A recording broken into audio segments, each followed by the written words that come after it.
when I saw Gleason, Gleason was what I wanted to be. I just thought Jackie Gleason was just amazing, you know, and I said, I want to be like that guy, you know, because he was incredible. And it was, people didn't realize he was a stand-up, you know. I didn't know Gleason did stand-up. Oh, yeah. Really? 2-ton Tony Galenta was giving him shit. And the boxer. And Gleason heckled him, and Tony knocked him out. Jesus. Oh, yeah. He was incredible, you know, because I met Art Carney. You know, Jackie was obsessed with UFOs. Did you know that? Nah, but I kind of dig it too, man. There's a story. This guy told it to me. Some guy was a rock band dude. He told me the story, and I don't know if it's true. But the story was that Gleason was friends with Nixon, and Nixon said, "You want to see some shit?" And Nixon took him to Area 51. I don't think it was Area 51. I think it was Hangar 18, which is at Wright-Patterson Air Force Base, and I think it was outside of Columbus, Ohio, and they supposedly had some fucking crashed UFO there. And Gleason built a replica of it, or had a replica of it built in his fucking backyard in New York. Wow. They went to the Homestead Air Force Base outside of Miami, it says. Oh, okay. Wow. There you go. Yeah. Beautiful. Yeah. I got a bullshit version of it.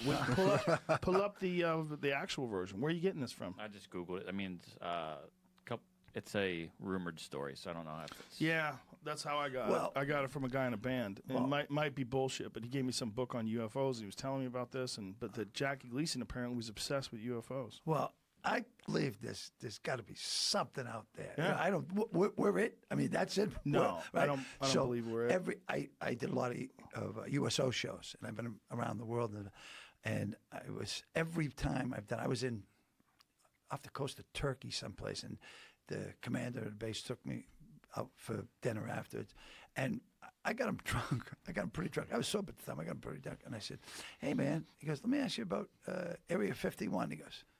Got stone sober. He goes, "This conversation never happened." And he left. And I had to take a cab to find my way back to a nuke base that no one knows about. Jesus. Right? So then I'm at the dunes. This is how long ago that was. And I'm with these guys who are in the Air Force. And they said, "Man, we really like your show. We're fans of yours." But I got them drunk. And I said, "Hey, man, what about Area 51?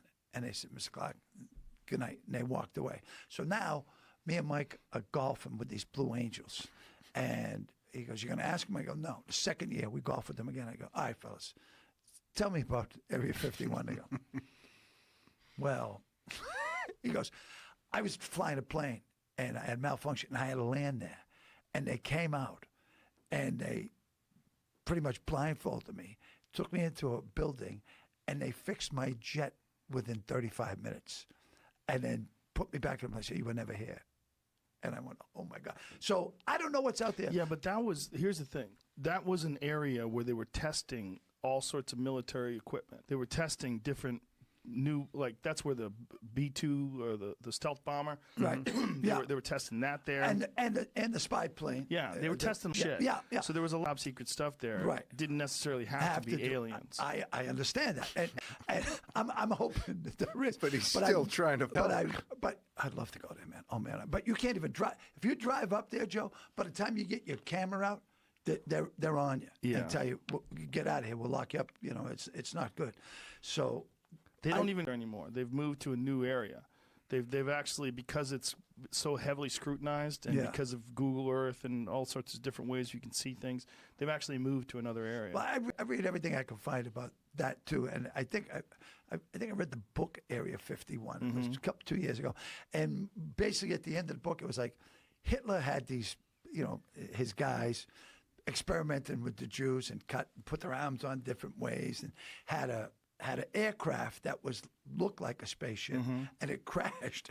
And these people came out with the crazy arms. And, "Well, they're aliens," and that was in the book, So that kind of shut the shit out of that. I know that Hitler did experiment with some sort of disc type air vehicle. They did, but I don't know if they ever got it off the ground or what the deal was. But the most interesting story is the story of Bob Lazar, who was a guy who worked at Area 51, and he got fired because his wife was cheating on him, and they were recording all of his phone calls and taping all of his conversations, and they found out that his wife was cheating on him. They thought that he was going to be emotionally unstable, and so they didn't tell him why. They just released him, and so then he brings friends to watch these, what he said were alien crafts that they were experimenting with, and they were flying these things around that had some super advanced propulsion system that they were asking him to help back engineer, and he brought friends to do that, and then they got arrested for doing that. And when he did that, then he started talking about it. So he's been discredited by a bunch of people, but I don't know who's telling the truth. He says that they wiped his college record so that no one, but people said they went to school with him, and he definitely did work for the government, but under what capacity, who knows. But his story is fascinating, and I want it to be true. You hear it, you want it to be true. Joe, they used to fly the team of people that worked at Area 51 from Burbank. Yeah. Every day, fly them in, they'd work, and then fly them back. It was like they didn't stay over. There was that airport outside of Vegas. It was right outside where the Riviera was. Yeah. You could actually look out and see the airport. And they would fly the people from there in these unmarked jets. Yeah, I want it to be true. Oh, of course. Yeah. The Joe Rogan Experience. Now, when you came back, and what do you do with this information? Do you report it? Do you talk to people about it? The typical process, anytime we fly, everything gets debriefed. So because it was a 2-seat airplane, usually the junior person in the jet goes down. So I was the boss, so I wasn't going down there. So we have a thing called CVIC, which is the Carrier Intel Center. So they go down. We always take our tapes because we record stuff when we're fighting. They take it down, and it's really to exercise the system when we're in training so that when we actually get over to, in this case, we were going over to the Persian Gulf, anything that we do comes in and gets debriefed, and then it all gets sent off. That's how you get the CNN video and all that. So they go down and they debrief, and they have to tell, hey, we chased this object. We don't know what it is, and of course, everyone now is going to make jokes because we know we're going to catch shit because that's how the Navy works, Right. And I told him, I remember telling the guy in my back seat, I said, dude, we're going to catch maximum shit for this. And he goes, yes, sir. I'll show you the comics. I have them on my phone. We do. The airplane comes out. So we know it's going to come down. So he goes in, they debrief this. Both crews go in. And of course, everyone at Intel thinks this is hilarious. So the flight, Chad comes in with his tapes, when he lands. And here's the thing. Oh, VFA 41. Haha, you guys see any UFOs out there? And he pulls out that tape and drops it on the counter. He goes, yeah, it's on here. So they're like, oh, shit. So they copy it. They play it, and there's it looks like a rack system. They put the 8mm in. It gets copied to a hard drive. And then they archive it. So you go, okay. So they got this video. And then, the ship, this spreads, if you have a rumor on the ship, 5,000 people are going to know about it within probably 30 minutes. I mean, it spreads that. It's like a virus. So the whole ship now knows that we chased this. I guarantee the whole Princeton knew this stuff was going on. And it goes all the way up. The admiral knows about it. The captain of the ship knew about it. And then all the movies, because they play movies for us on the ship, and they run like a 12-hour loop. So, of course, the movie selection is Men in Black 2, Signs, Independence Day, and we know we're going to be on the airplane comic because there's always a comic. So you do something stupid or like this, then you're going to be on the comic. I'll show you the comics here in a little bit. Okay. They're pretty funny. So that went on for 2 days, but, we're in the middle of workups. And I got a squadron to run, so it's like, there was, after about the first day and a half, it really died down. And then there's always that closet people that you don't think that are really like UFO buffs. And, we had one of the Marines would always come and he'd sit down. Hey, Skipper, can I sit with you? I go, you want to talk about the UFO? He goes, yeah, I can't get it out of my mind. And then we would just sit there and talk about it. And to me it was like, weirdest thing, my entire now flying career is defined by 5 minutes of chasing this white Tic Tac vice, almost 4,000 hours, flying. So now, do you encounter anyone else that had a similar experience? I've talked to a couple of guys from the East Coast event, the gimbal video. Mm-hmm. One of them I talk to daily. He's a pretty good friend of mine. Totally different now. Keep in mind, ours is 2004. The gimbal video is 2015. The funny part about the gimbal video and the East Coast stuff that was going on, because that's off the vacape, so off the coast of the United States, they're called warning areas, and all they are is if you look on an aviation map, they're these big areas that are blocked off by blue, and they say like Whiskey 291 or Whiskey 243. And is the video available in the same way that video is available? yes. Yeah, government owned. Okay, find that, Jamie.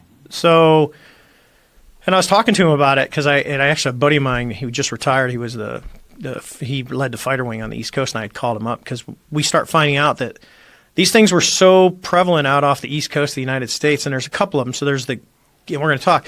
What they started seeing originally was these things, and one of them an airplane almost hit one of these things, but it looks like a cube inside of a clear beach ball. So they don't know if it's actually like a surrounding or you don't know if it's a force field. And you see kind of in the gimbal video, it's got like an aura around it where ours didn't. I always laugh. I go, ours was a Tic Tac. These are not. That means there's different stuff out there that we don't know. But they had 2 airplanes flying, and we fly when we go out to train. We have a distance. We'll just say we're a mile apart. As we're flying out, so they're flying out, and the airplanes are deployed. We call it combat spread, and one of the airplanes almost hits one of these, goes close down like 50 feet down the side, and almost hits one of these floating cubes inside of the beach ball. And someone goes, "Wow, it's a balloon." It's not a balloon. I mean, these things are literally sitting still. They're no effect from the wind. So if you got 90 knots of wind, and they talk about it, these things are just sitting there. So 60 or 70 people had seen it because the radars, the newer radar in the Super Hornets is extremely, extremely capable. Okay. And at first when they started seeing stuff, they were like, it's just like, maybe it's the radar just giving me a false target. That radar really doesn't give false targets. And then someone did exactly what Chad did, is they threw their targeting flare out there, and all of a sudden when you see a heat signature or there's a return, there's obviously something out where that blip is at.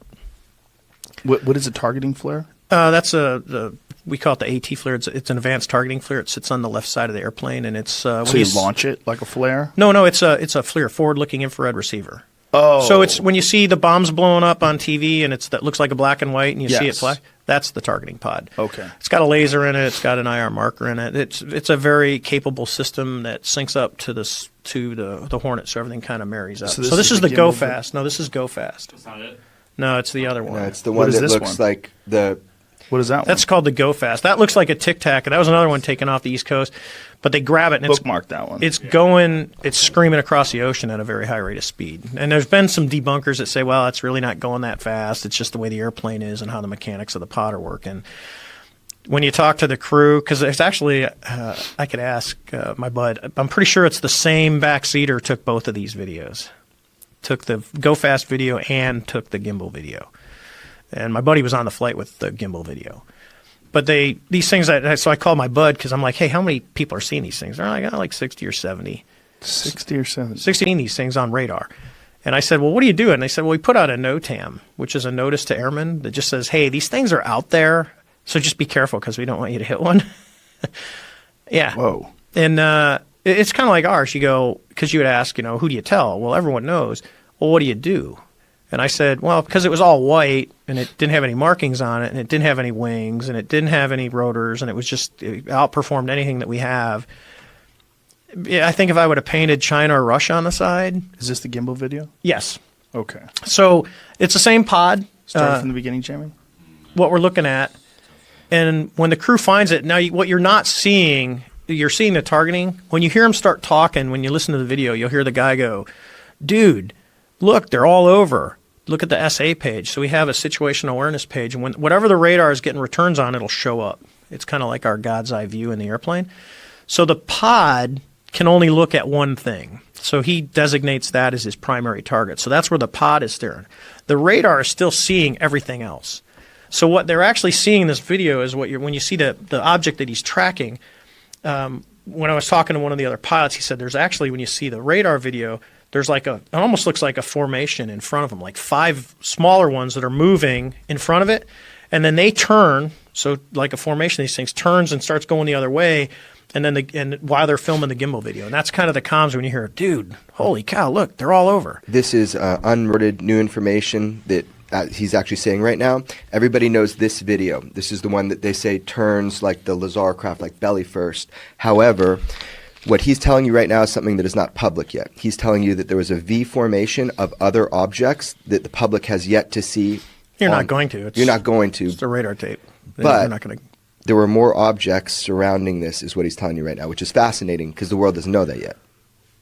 That's brand new. That's never been reported by New York Times, anybody. Okay. So you can go ahead and hit play. So the cool thing with this is, when he goes into, so he's in IR mode right now. You're still seeing no plume. He's looking 47, so they're actually turning into it. So it's starting to pull it back towards the nose. See how the number at the top is decreasing? And it's against the wind. Now he's in TV mode, and this thing's going to just start to roll. And you can kind of see it's got that aura around it. Mm-hmm. He said they were saying that the ones with the squares inside that look like the beach ball were the same. And this thing's just hanging out. So it's on the airplane's in a left-hand turn, and it's now it's right in front. Yeah, it's just rotating. Now, this is how Lazard. Yes. Don't put that. Right. Lazard described that these things would lay flat, and then when they would travel, they would turn up on their side. Mm-hmm. And that's how they maneuvered. So this is very similar. Eerily similar to the propulsion system that Lazard talked about, and that's why this video, we're seeing it very differently now, especially with what we know about Lazard. But the idea is that it would fly belly first in high speed mode. So if they have, these are gravity propelled. This is something that's known within the government. They're trying to back engineer it. They're trying to understand it. We know there's a program currently that they said is gone. However, it is currently active to study this. These things will turn belly first, these saucer type looking ones, and then that's the high speed mode because they focus allegedly, these gravity wave amplifiers. Look, this thing turns mechanically. There, again, no typical form of propulsion, as an expert is telling you. This is not a glitch. This is seen by multiple radars, multiple people. Commander Fravor was so close to it.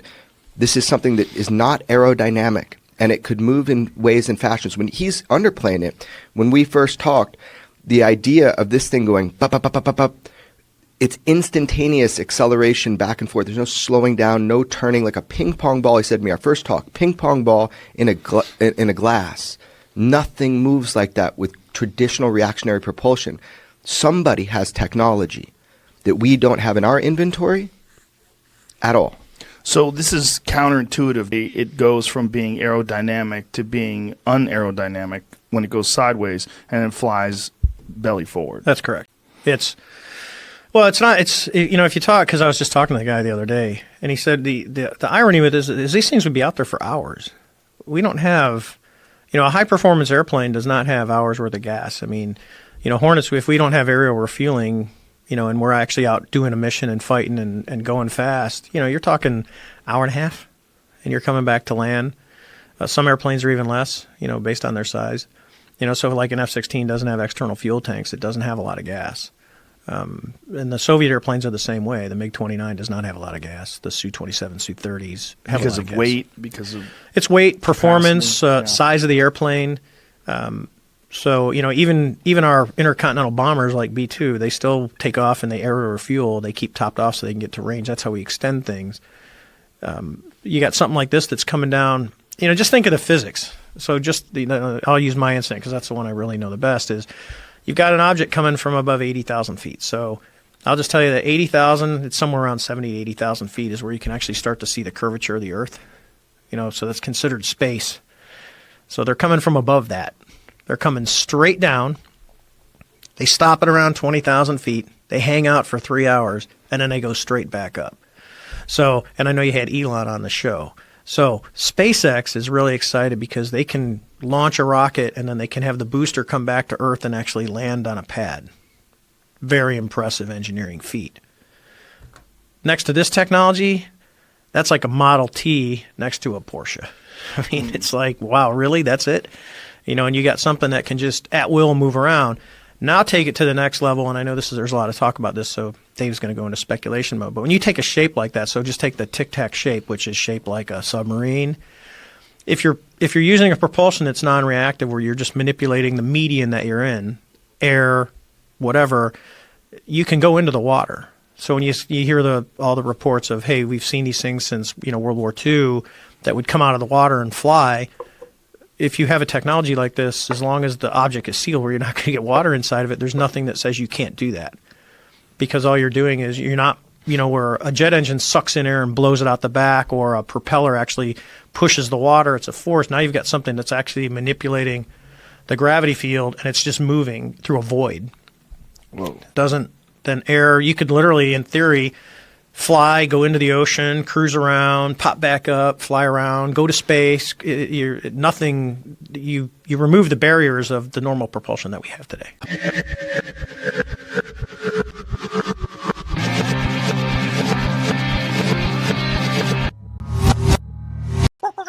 The Joe Rogan Experience. What I find more interesting is what's happening now with the government study that started here at Skinwalker Ranch, OSAP, the one that was in the New York Times, and where the information is going now. These are new times. Things are starting to drop to the public. And what is starting to drop? Well, so the Skinwalker story, lack of physical evidence though there may be, comes to the attention of the Defense Intelligence Agency. This guy, this scientist who sees it, he goes to Bigelow. They go visit the property. He looks around. He has an experience. He's not there 15 or 20 minutes and something appears inside a house that only he can see. He doesn't say anything about it. He goes back to Washington, meets with Harry Reid in a skiff in the Capitol and 2 other U.S. senators. He presents them the proposal for a study of UFOs and related phenomena, not just like ATIP, looking at flying saucers that encounter a U.S. military, but something more expansive. They put out a contract. Bigelow bids on it, creates an organization called BASS, again, puts together a team of experts, 50 or 60 employees, and they start studying it. They go around the world. They interact with other governments. They get their files. They send out teams to hotspots to try to figure it out, looking at whether there are connections between what we call flying saucers, possible aliens, and all these other different phenomena. The program goes on for a couple of years, and somebody yanks the funding. And get this, the reason that the DIA suddenly became worried about all this weirdness that was being reported at Skinwalker and elsewhere is because they thought it was demonic. And they thought, if this comes out that we're studying this weird phenomena, A, it's going to end up on the front page of the New York Times, which it did, and B, we might be invoking Satan in here. These were fundamentalist Christians in the Pentagon who pulled the money because they thought it was the devil. Making that up. That's hilarious. And the program it now continues. They keep reporting that it stopped. It hasn't stopped. The U.S. military has been studying UFOs since the beginning in every branch of our military. They continue to do so. And now every time they get caught in a lie, so it is continuing. Tell them about it. It is continuing. OSAP's money was taken away, but the ATIP program, which was what Lou Elizondo headed up, that looked just at military UFO encounters, continued. Pentagon says it was ended. It did not. It continued for a couple of years, and after the New York Times story comes out and creates this furor, it got funding. And it now has a structured organization, and it is looking into cases where the U.S. military sees these things. And off the coast of Virginia, they've been seeing this stuff. I think Fravor talked about it when he was here, these beach balls with cubes inside of them. And they were sitting there for hours off the coast, right where our warplanes would go out for training exercises, as if they wanted to be seen. And it went on. There were 70 or 80 witnesses during 2015, 2016, pilots. Some of them were willing to talk about it, some weren't. It continues to this day. Now the program is on more solid footing. Now Congress has been informed, and they want to expand it and get more information. We are told the New York Times is working on another follow-up story to look into reports of what Lazar said, crash retrievals, reverse engineering, the existence of these metamaterials, bits and pieces that grandpa had stashed in a barn somewhere, whether it's Roswell or other alleged crashes. They're taking it seriously to figure out if there's something about these materials that we could not have created. So the BASS program, the OSAP program, created a baseline of what we know about the state of our technology right now in different disciplines, lift and propulsion, things of that sort. They commissioned 38 papers that would be the baseline for what the state of human knowledge was in 2009. And those papers were published on an internal Department of Defense website, but they've never been made public. 6 of them have now leaked out, and I brought along 2 more for you that have not been made public. So these are scientific reports based on the government study of UFOs. Okay, so they commissioned these papers. Only a handful have been released to the public. George happens to have a couple few more. So you can be the first person outside of the program other than me to see it. outside of the This is a Defense Intelligence Reference document. This paper is on metamaterials. So how you could engineer existing Earth materials where you could duplicate what you're seeing up there. None of these papers, two of them actually, mention aliens or UFOs. They're strictly on what the state of our knowledge is or was as of 2009. And they reference aliens and UFOs? Only two of the papers do. And how do they reference them? Well, there's one of the papers that looks at the physical effects of people that come into contact with these unknown craft. And it's sort of like the effects of radiation or microwaves. There are physical effects, hundreds of cases that have been investigated, and that's what that paper looks at. And that's already out there. Yeah, the harm that is done to the body, what they call close proximity to a UAP, which is a UFO. There are known effects to the human body that are horrible, and there was a study that focused on the witnesses they do know had close encounters, like military people, and then how it negatively impacted their body. So each of these reports, as he obtains them or as people find them, they're very illuminating to what our government knows. There was one that looked at you would track a hypersonic vehicle traveling through space. How difficult would it be? Now, it doesn't say UFOs, but it's looking at things that really travel fast that are coming in from space into our atmosphere. How would you track that? Now, when that paper was written in 2009, we didn't have hypersonic weapons. Now, the Russians claim they've got them. And now it's very timely because we're in a rush to develop those things. So that was one of the papers that I made public last year, and I interviewed the engineering professor who wrote it. He wasn't writing about UFOs. He was writing about the state of knowledge about hypersonic weapon systems back then. It's a similar thing for metamaterials. That's what this paper is how would you engineer materials so you could travel through space that would have, say you shoot it with microwaves, and it could develop certain special properties. And so just to put into context, maybe, because, here's the deal. Our government has now admitted there are UFOs. That's the world we're living in. They're unidentified objects or craft that seem to outpace, outmaneuver, actively jam our radar systems, even go over our military installations of high sensitivity. There are incursions. All of this is now said. It's a different world we're living in. However, the next thing that people are talking about now is, well, we also have materials. We'll call them metamaterials. Materials associated with UFO craft.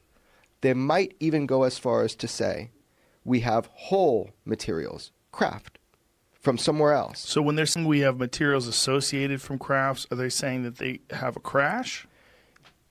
Yes. Yes. Hal Puthoff, who was a physicist who worked with Bigelow on both NIDS and BASS, made a presentation in Las Vegas in June of 2018 where he says, yeah, we've got these materials and we're trying to figure out where they came from and how they were engineered, because some of them appear to be multi-layered that are beyond what is known engineering capabilities of humans.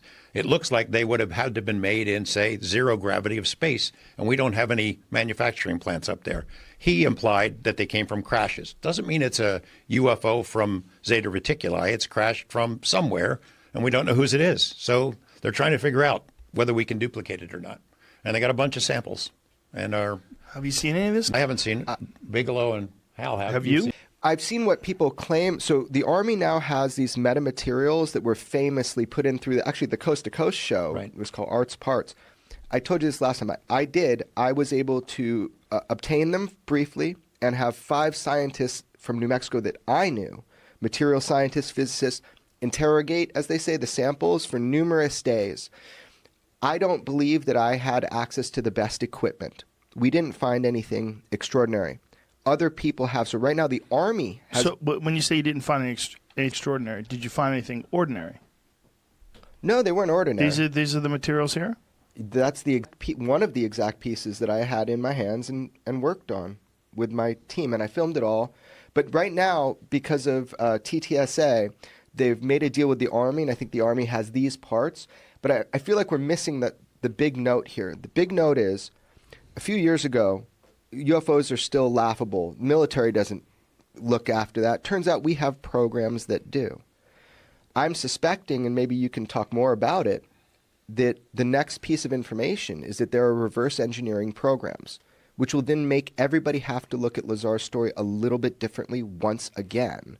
If we admit that we are trying to reverse engineer either materials or actual craft from somewhere else, intelligently designed metals or craft from somewhere else, if there are crash retrieval programs for vehicles we don't know where they're from, that's going to make me look at Bob's story even more differently. Right, but isn't that a big? I mean, if they've, it's an interesting time. It is, but I mean, there's no indication that they're willing to discuss some retrieved craft, right? Yeah, I think that's a heavy lift. So supposedly the New York Times is working on that story. I think it'd be pretty hard for More them than supposedly, they are. Yeah, they are. They've been asking people about this stuff, but I mean, to get that into print, to get it past their editors, that's a hard deal, hard sell. Alleged extraterrestrial material from the bottom of a wedge-shaped craft in the late 1840s made of 26 alternating layers, 1 to 4 microns dark bismuth. Is that how you say that? Bismuth. And 100 to 200 microns of silver, magnesium, zinc alloy. Each of the 6 pieces received from the U.S. Army source were formed with a curvature that tapered. So basically they're saying there's no process that we know of that would get this alloy layered in that type of layer system. I actually have a piece out about this. Isn't that kind of how they did samurai swords? Ooh, that's cool. Yeah, I'm not sure that this is alien of any kind, but it is of unknown origin. And well, Jacques Vallée has like 20, as I said last, Jacques Vallée, he's got like 27 samples of things associated with crash retrieval. So if anybody has an archive of this stuff that's being scientifically interrogated right now, and his studies do show isotopic ratios that are not from this earth, so he's confident with his research. My big point... He's confident with his research of what? Well, you'd have to talk. You should talk with Jacques, but he right. But what is it of that you can say that he has alloys that came from UFO crashes or runoff. Has anybody independently analyzed those? Yeah, he's got a whole. Yeah, he's got a prison. He says whole people. Well, how comes in like public knowledge? Why isn't this in the New York Times? You got to talk with Jacques, whether you have him as a guest or not. You should talk with him. How old is Jacques now? He's getting up there because he's in his 80s. Yeah. We have to go to him, right? With a hazmat suit on. He's a strong dude. He's strong. San Francisco. Specific. Yeah. Here's the thing. The program is ongoing. It doesn't have to find aliens.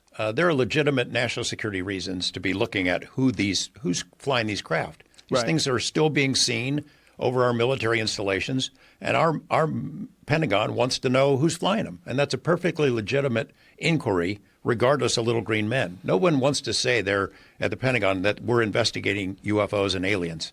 They're just investigating where did these things come from? Are they a threat? Can we duplicate that technology? If the Russians or the Chinese get this stuff before we do, if they can do what the Tic Tac did, it's a game changer. So they want to know whose it is and how we can duplicate it. And that is a perfectly legitimate inquiry whether they're aliens or not.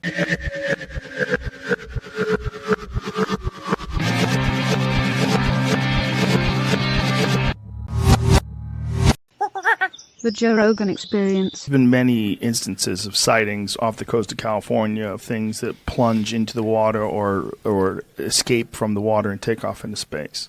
So with the field propulsion system, as Commander Fravors describing, as Lazar described, it doesn't matter the medium of space, air, or water. There's no resistance, no splash. I mean, this goes back to, when Christopher Columbus reported a UFO sighting. He did? Oh, yeah. This idea, so this has been around. Anyway, this idea, boom, that you can go through these different mediums. Pause for a second. Christopher Columbus had a UFO sighting? Yeah, it's a written account, so it's like... Find that. No video. It's not going to be a video. This is bullshit. I'm shocked. But, it's bullshit. Then. Well, see, but that's what's so cool. So Commander Fravors' encounter, it's not the most documented. It's not the most dramatic. However, it has had the most impact out of any sighting because of his credibility and the mere fact that the New York Times picked it up with video footage, radar evidence, and somebody who is as credible as Commander Fravor. It has changed the dynamic of the way the government responds. New Navy protocols because of Commander Fravor coming forward. There are closed-door congressional and Senate briefings. He's been part of them. He's admitted that before. There's a new study about UFOs because of this encounter. It's so much evidence, has so much power to it compared to other ones. So Christopher Columbus, great, cool story. Somebody wrote it down. Who knows if he even wrote it down? We have highly documented cases. This one has changed our culture. And that's what's so cool. People are talking about it differently. So this is a good story. This is true. So I was sitting at home, and usually when people try and find me, they get my wife's cell phone because it's the first one on the cell phone bill, and it's all in my name. So I see this call from California, and I'm like, and normally I don't answer them, and it's her phone. I'm like, who's calling my wife? Because that is me. So I answer it, and this lady says, hey, is Commander Fravor there? And I go, who's calling? And she goes, well, I'd like to talk to Commander Fravor. I go, who's calling? And she says, hi, I'm a 79-year-old woman, and I would just like to tell him my story. I go, well, you're talking to him. And she goes, I've never in my life told anyone this. She goes, I grew up, my dad was in the Navy. She goes, he was stationed in Rhode Island at first when she was a child. She said, we were walking, her and her mom were walking on the beach, and they saw these weird lights. So that kind of got her into that, UFOs. She goes, a few years later, they had moved to San Francisco. So I imagine Treasure Island, because at her age, it would have been, probably in the 50s. She said her dad was working as a Navy liaison to the agency. And he came home one day and he had a telegram in his hand. And she goes, for some reason, he let me read it. She's telling me this story. And I said, well, what did it say? She says it basically said, hey, unidentified objects going in and out of the water, and it had a latitude and longitude in it. And he looked at her, she goes, and I'm a child, and I always remember this. She says, he looked at me and said, we get these all the time, and it's always in the same area. And I go, of course, well, you got the telegram? She goes, of course not. He had to take it back to work. I said, you don't have to remember that latitude, longitude. She said, no. She goes, but you seem to be so credible and believable. She goes, I wanted to tell someone the story that I've never told anyone in my life.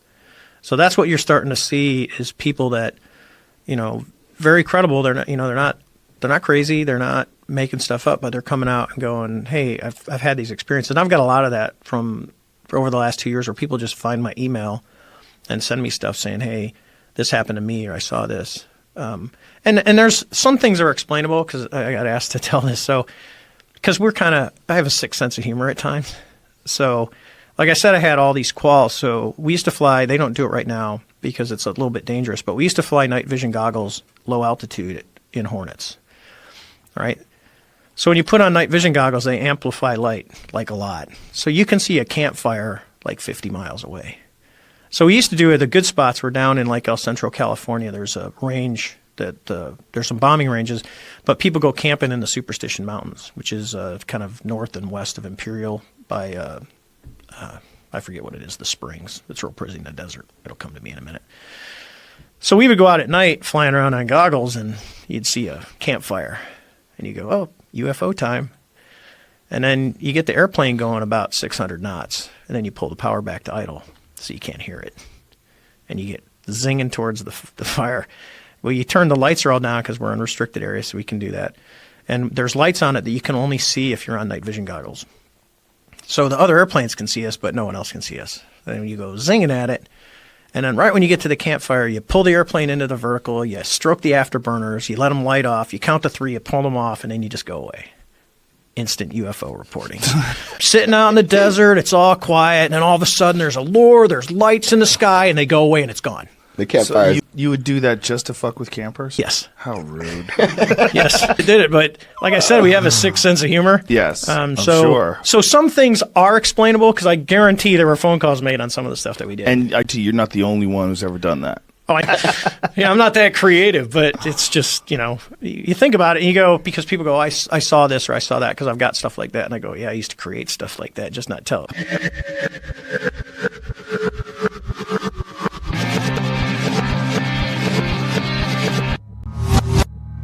Let me ask you this, because you're this big coast-to-coast Art Belt fan. Right. How much of that UFO stuff do you pay attention to? None. Yeah, me Zero. too. When people contact me on LinkedIn and their major credential is they do a UFO magazine or something like that, I don't add them. I used to love that stuff. I used to think it was so interesting and intriguing until I started actually paying attention to it. Yeah. When I started interviewing some of the people that are involved in the movement, you find the same thing over and over again. This just wanton disregard for reality. This absolute desire to prove something instead of looking at the objective facts, proving that aliens are real, proving that we've been contacted, proving that these eyewitness testimonies are legitimate. Let me try to cross a weird idea. Okay.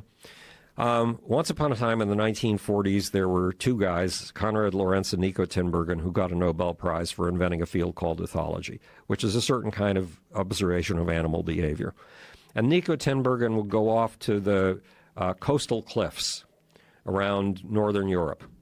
And he would observe these seabirds. And the seabirds would go out, I don't know how many miles, 10, 30, 40 miles out to the ocean to feed and bring back food for their young.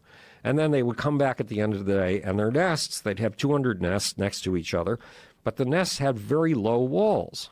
So when the seabird came back from her fishing and waddled herself into place, moving her hind back and forth to get in place to incubate her chicks, to warm the eggs, she'd often knock an egg out. And when the egg was knocked out of the nest, the bird would reach her beak out past the egg and then pull her beak back in toward her chest to pull the egg toward the nest, and she'd do it over and over again until she got the egg in the nest. And Nico Tinbergen had this weird idea, I wish I knew where it came from, that this is a reflex, you know, like when your doctor takes a hammer and hammers your knee and your leg shoots out and you had nothing to do with it. He figured this is the same kind of a reflex. And he figured that if you have a reflex, you need a trigger for the reflex, like that patellar hammer that hammered your knee.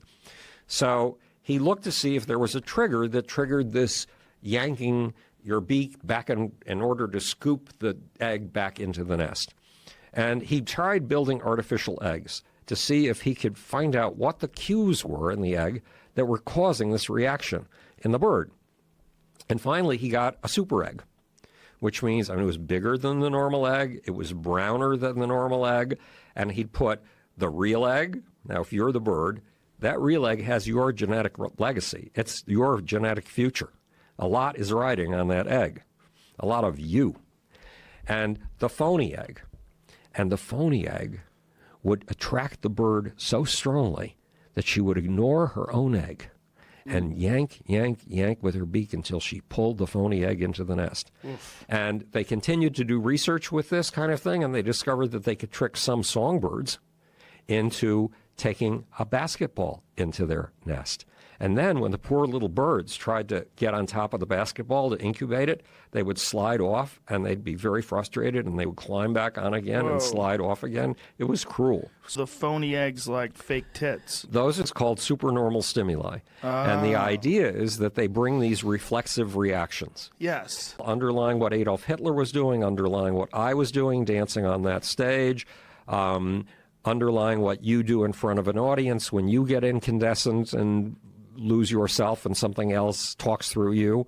All that is related to some supernormal pattern in us. Yes. So Hitler was basically saying the world is about to end and the kingdom of God is coming. Except the kingdom of God, in his case, was the world will be controlled by the master race, the blonde and blue-eyed Aryans, and all other people will be slave people or will be exterminated. But it was this golden paradise that he was inviting the Germans to, in which they ruled the world because they were born to rule the world. So, and how did you have the stimulation? Super stimulus. So the supernormal stimulus of this artificial egg is like supernormal stimulus of this extreme behavior at the podium that attract people in.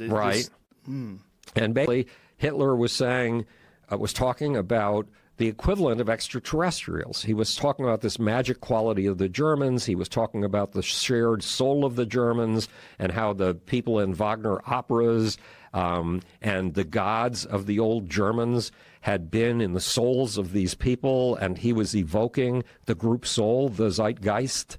In this case, it's the Volkgeist, the spirit of a people. And the flying saucer people are after an end of the world in which the world will be remade. And a guy named, there was a Jewish kid from a backward town, a really backward town, who only had been trained in manual skills. And he started preaching. And he preached that the world was, as we know, it was about to end, and we were about to enter a new kind of paradise.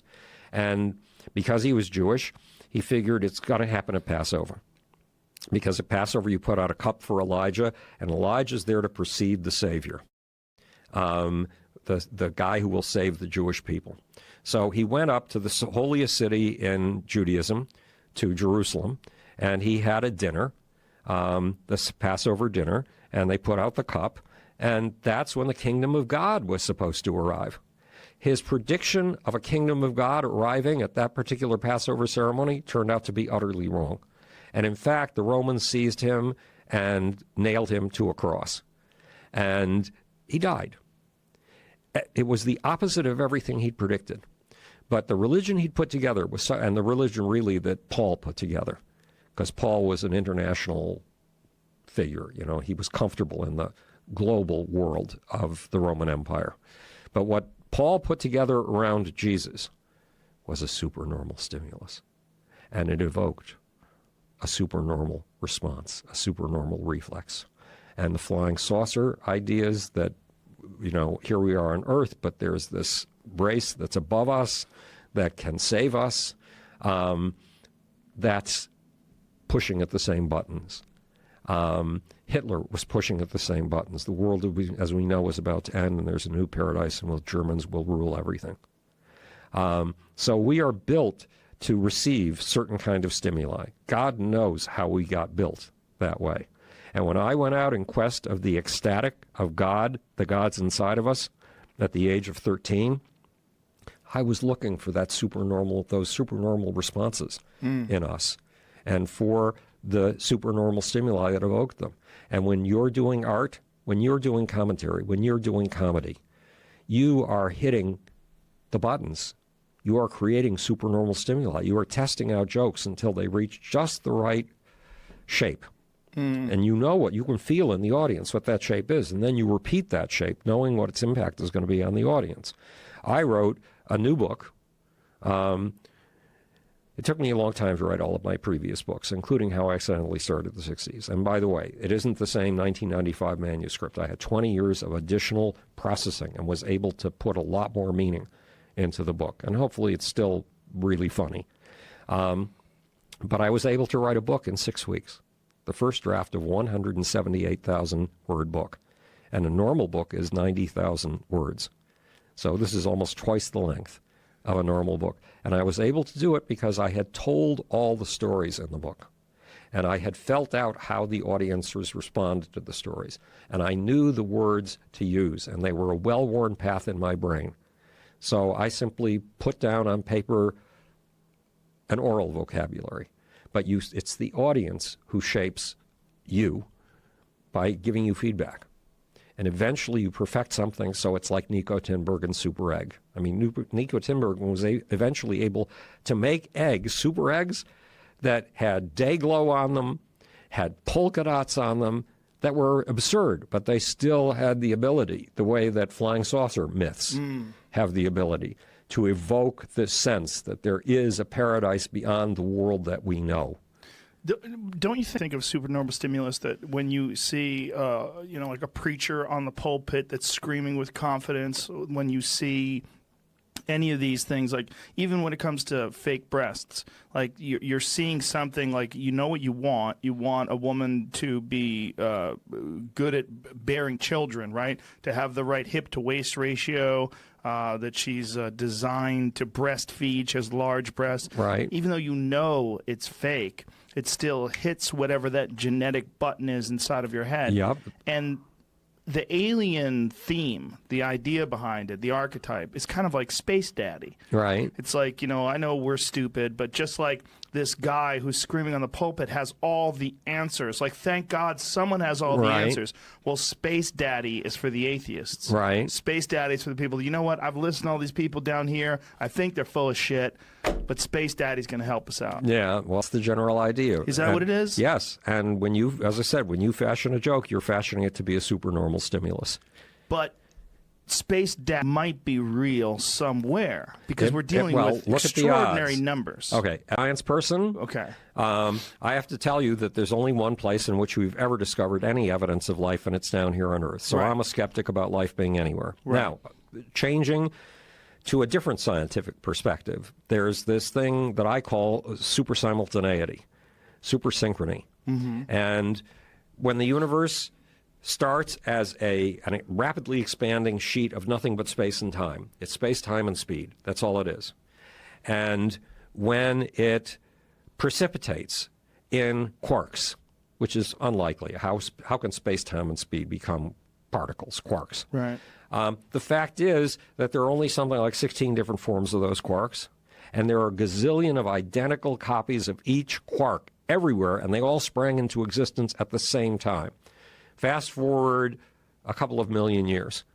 Galaxies all are pretty much the same, and all of them spring into existence pretty much at the same time, at least the first generation of galaxies. Stars ignite within those galaxies, all following pretty much the same principles. They're all just big gravity balls. Gravity's gravity balls all the way. That's planets, that's moons, all kinds of things. So there is this tendency for the universe to do the same damn thing at pretty much the same damn time, pretty much same damned everywhere in this cosmos.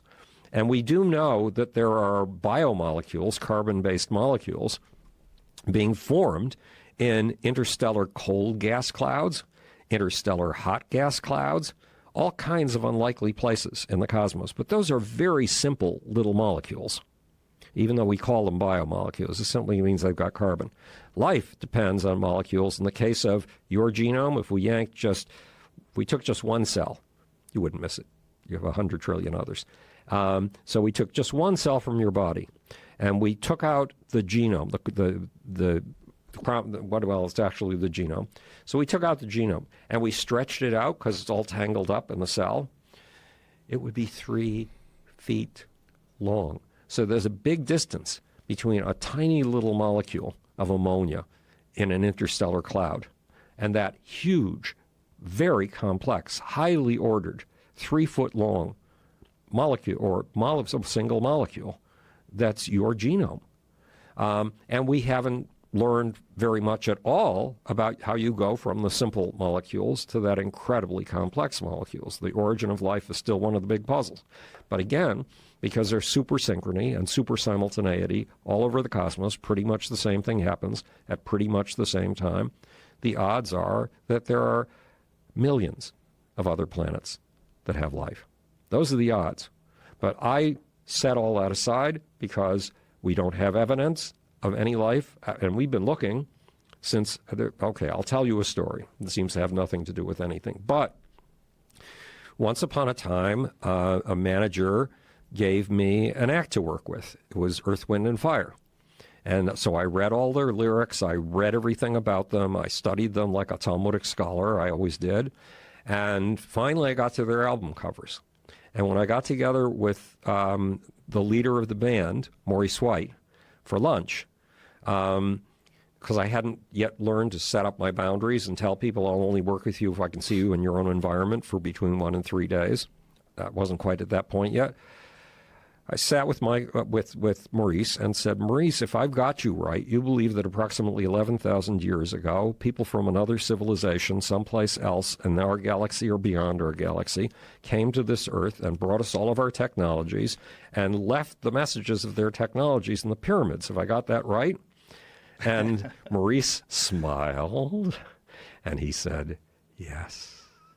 So I said, okay, there's this scientist from Cornell University. And he has just had a tremendous success with a science series on PBS. It's the most watched series PBS has ever had.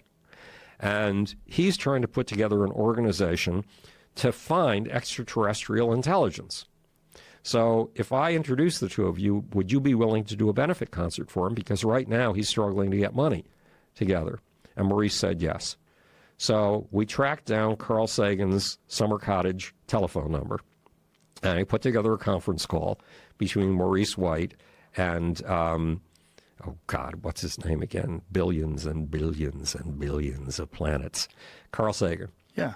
And as soon as Carl got wind of where Maurice was coming from, pseudoscience, the conversation was over because Carl was already gambling too much on ideas that could get him totally laughed out of science.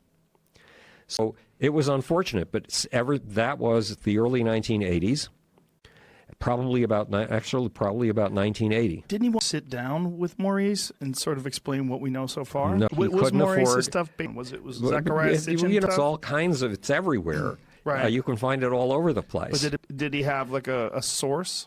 Not that I asked him. No, Just I was was too like, busy he just trying to put believed. this thing together, and it was unfortunate. Yes, it would have been neat if the two of them had been able to sit down and talk.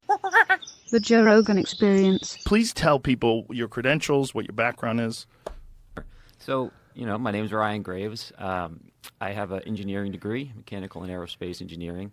I promptly left doing that to go fly F-18s for the Navy as soon as I graduated college. Did that for about a decade, both operationally in combat as well as in an instructor role, teaching the new students. And we did witness something while we were flying in our jets, but we were doing it we witnessed it in the context of our just everyday flying in our missions. And what year was it that you witnessed it? So we started seeing these in 2014 was the earliest that I know. 2013, late 2013, early 2014. Could you describe what was the very first experience? Yeah, so for me personally, the experience was simply just flying out to the area like I would any other day. And instead of seeing an empty airspace with just my wing person or another squadron doing something in a different block, there were all of a sudden a lot of different radar contacts, which is immediately a problem because, we could be hitting one of those or someone working in our area.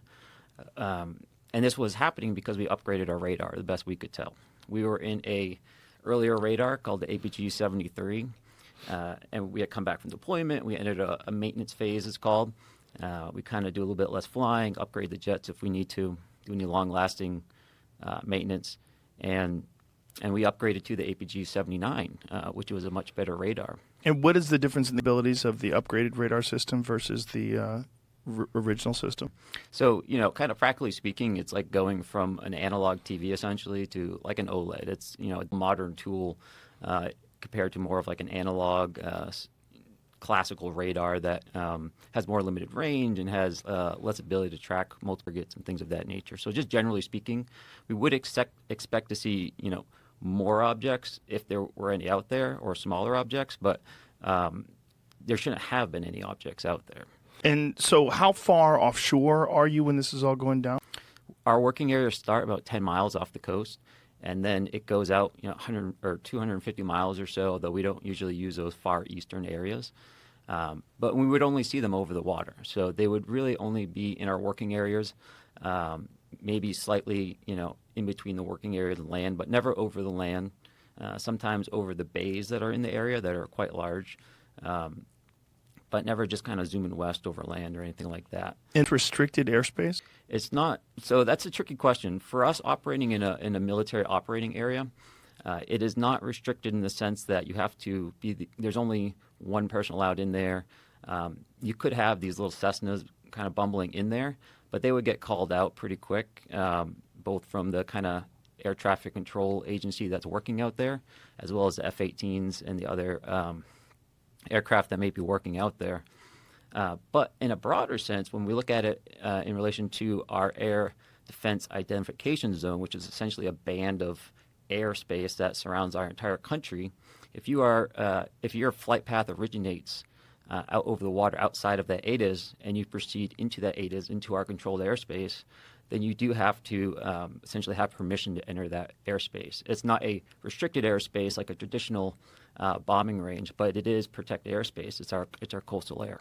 So you have this upgraded radar system, and what are you detecting? So on the radar, really what we can learn from that is essentially the kinematics of the object. So where is it essentially, and what direction is it going, how fast is it going, things of that nature. We can't necessarily make up the shape or things of that nature. So it's a representation. It's like a block on our screen to show that information. And so when we see that on our radar, we can tell, where it's located, perhaps what's located around it if there's other objects we're detecting, how fast it's going, what direction it's pointed in, what direction it's traveling in. So we call that velocity vector. So if we see this essentially little circle have a tail coming off of it, and that tail kind of represents the nose of the vehicle, at least as its flight path is going. And so with that, we would typically see an aircraft just kind of trudging along with a straight line, taking occasional turns. But these objects had a little bit more of a, I don't want to say random, but more less controlled flight path. That velocity vector would kind of jump around a bit more. They would not proceed in like a perfectly straight line, as you would imagine like a flight navigation computer would take you, right?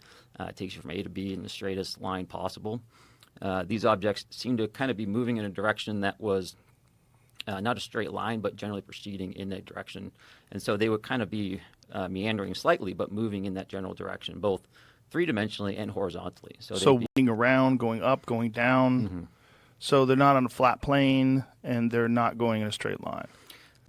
I don't want to draw too many firm statements like that, because we would see them being flat, too. We'd see them perfectly stationary up there, regardless of the wind. Really? Mm-hmm. Yep. Wow. Oh, gosh. I mean, at altitude, you can have anywhere up to 100, 120 knots of airspeed. What is that in miles per hour? It's about 130, 140 miles an hour. So they're completely stationary with 140 mile an hour wind. Confusing to me as well. Even if we had something that could just burn that much energy, right? Like if you had a sphere surrounded by little rockets, right? Just imagining something right now. Okay. And if you wanted to keep that perfectly stationary, right, against gravity, you could just fire all the rockets at the bottom really fast and hopefully keep it flat, right? Right. It's going to have tiny little variations. And then if you have wind hitting it and all this, you could potentially have those rockets try to counter it, but it would never be perfectly still in winds like that. Because it's not perfectly still either, right? Exactly. It changes and varies. It does. So it's like it's the wind. It's not even really fighting the wind, it seems. It just seems like it's just there in a way. So the first time you see these things, what are your thoughts? Yeah, the first time really was, well, what is this, right? It's not a UFO or something mysterious at this point. It's at what we're thinking at this point we see on the radar is just, well, our radar is broken, right? These perhaps don't represent physical objects yet, because we hadn't, visually seen these or seen them on our camera yet. And so, we kind of like, hey, what's going on here? Is anyone else seeing this kind of thing? But not really like investigating it, right? It's just kind of like, all right, there was stuff out there, but maybe next time we'll take a look. But the way our systems work, when we have all these contacts on our radar, and if we kind of just select one out with our little cursor there, all our sensors go to it. Our FLIR goes to it, which is our camera system. All our weapons, they have like their own little eyes in some sense, and they all look in that direction. And so eventually, someone had one of these selected and flew close enough so that as they look at their FLIR system, their camera, they could see something that was at the spot represented on the radar, right? So there was something there. So they were seeing it visually with eyes? Not at this point, just on the FLIR system. The FLIR system. And so it's a regular camera and also an infrared camera. And so typically we'll roll around in infrared just because it returns a better image, typically. So yeah, it didn't look like an object they were seeing on the FLIR. It just looked like a source of IR energy in a sense, almost as if someone was shining a flashlight. But something had to be there to be reflecting that energy or creating it. So at this point, to answer your question, now we're like, okay, this isn't just an error in our radar. This is perhaps, we're thinking this is real. We have to really respect this as like a safety hazard now. Even if it's just a small, however small ribbon of tinfoil, right? Like that suck down the engine can still take out an aircraft, right? So we have to be very respectful of that. Like a balloon type thing? But how fast are these things going? So sometimes stationary, right? Sometimes they would be going around 0.6 to 0.8 Mach, which is at altitude about, 240 to maybe 330 knots, around there. So we're in the range of an airplane. A fighter aircraft would be kind of flying around at those airspeeds, except sometimes they would be perfectly stationary as well. Right. It's not exhibiting any sort of patterns that you've recognized in the past. No, they have actually. So, but not stationary, no, right? For the stationary, no. With the meandering kind of flight path, no. But I would also see them essentially fly what we call a racetrack pattern. And essentially what that means is they fly in a straight path, and then they do like a 180-degree turn in a certain direction. Then they fly a straight path, then turn again. So that's what we call a racetrack pattern as opposed to a circular holding pattern. we did witness racetrack patterns. In fact, I think there's been some cases off the West Coast just the past couple of weeks where people have also been observing objects flying in racetrack patterns high at altitude with lights. So I do recognize that behavior, but I don't necessarily think that means we have to attribute it to normal behavior necessarily. That type of flight path is important because it's a very efficient way to fly, right? If you have to maintain the position in a certain area, you want to minimize how much you're turning. Because anytime you're turning in an aircraft, you're using more energy than if you were just flying straight and level. And so by having a racetrack pattern, it's an efficient way of holding in a position by maximizing straight and level time and minimizing your turn time. And how long would these things stay up there for? So from our experience, and again, we weren't studying these, but they were always out there. They were Always. out there when we took off, we'd see them, and then we go to land, they would still be out there. Like every day? Every day.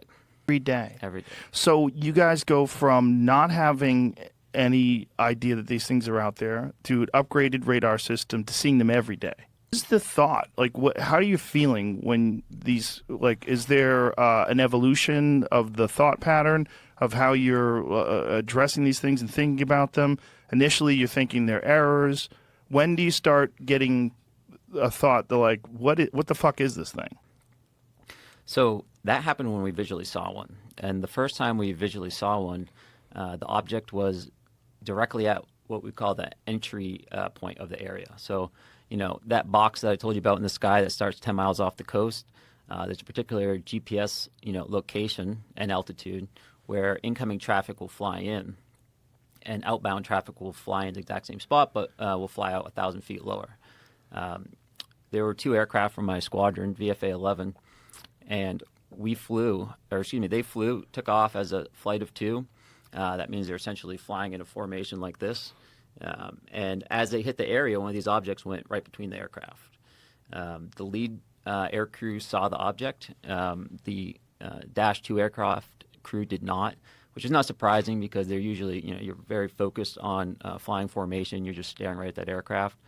The lead really has actual leeway to look around. So he saw it, and, he immediately came back. I have to assume he didn't have it on his radar because he wouldn't have flown through this object at the entrance point.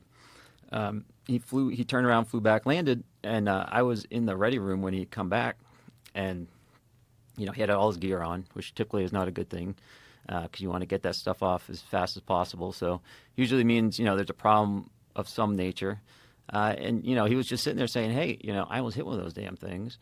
And we all knew what he was referring to, even though we didn't necessarily have a name for it, just because we were seeing these so much. And he described it. He described it just as a black or dark gray cube, and that cube was inside of a clear or translucent sphere. And essentially, the apex or the corners of that cube, best he could tell, were touching that inside of that sphere. That description mirrors many of the descriptions that people have had of these, whatever you want to call them. Whether they're calling them UAPs now for some strange reason. UFOs is I don't know, does it have a dirty connotation to it? And is it tainted because of so many crazy people talk about UFOs? Is that what it is? With a lot of assumptions baked in. It baked in. So that's something, but whatever it is, that is a design that people have reported seeing before. That this translucent sphere and this cube, can you see through the cube? Not to my understanding, no. Some sort of solid black cube that's inside this translucent sphere, and it's just floating around and flying around the sky. So, that's a good point. Is it floating around? Is it flying around? It's doing both, which is strange, right? Because you could think of that description and go, okay, that's kind of some kind of weird balloon maybe with stuff in it. And that's certainly, one way. If you just view that angle of it, then it seems explainable. But when that, the balloon-like object starts cruising around at, 0.8 Mach, that nullifies that particular idea. And you'll see that a lot where it's not just like that one picture, that one behavior. It's really, you kind of have to zoom out a bit and look at everything in relation to each other and say, okay, why is this weird? Okay, it was hanging out in a racetrack pattern. That's not exotic. But when you learn it was doing it for, perhaps 13 hours. 13 hours? Perhaps they were out there all the time, So, I land and I go back. And we weren't on a intel mission to analyze these, right? We're going to do our training. It's very expensive, $30K an hour to fly these things, right? So really the only time we can put energy into looking at these things is when we're kind of transiting back and forth or waiting for a fight to start. And so, it's never like a dedicated analysis.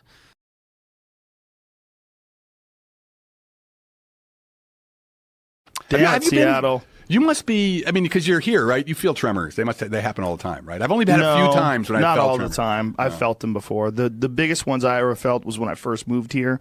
I first moved here in '94, and it was right after the Northridge earthquake. Yeah. And I was in my house, and I felt. I guess it was like a 5.5, where the whole thing. It was weird. Yeah. It gave me the impression that the house that I was living in, or the apartment that I was in, was made out of the same stuff.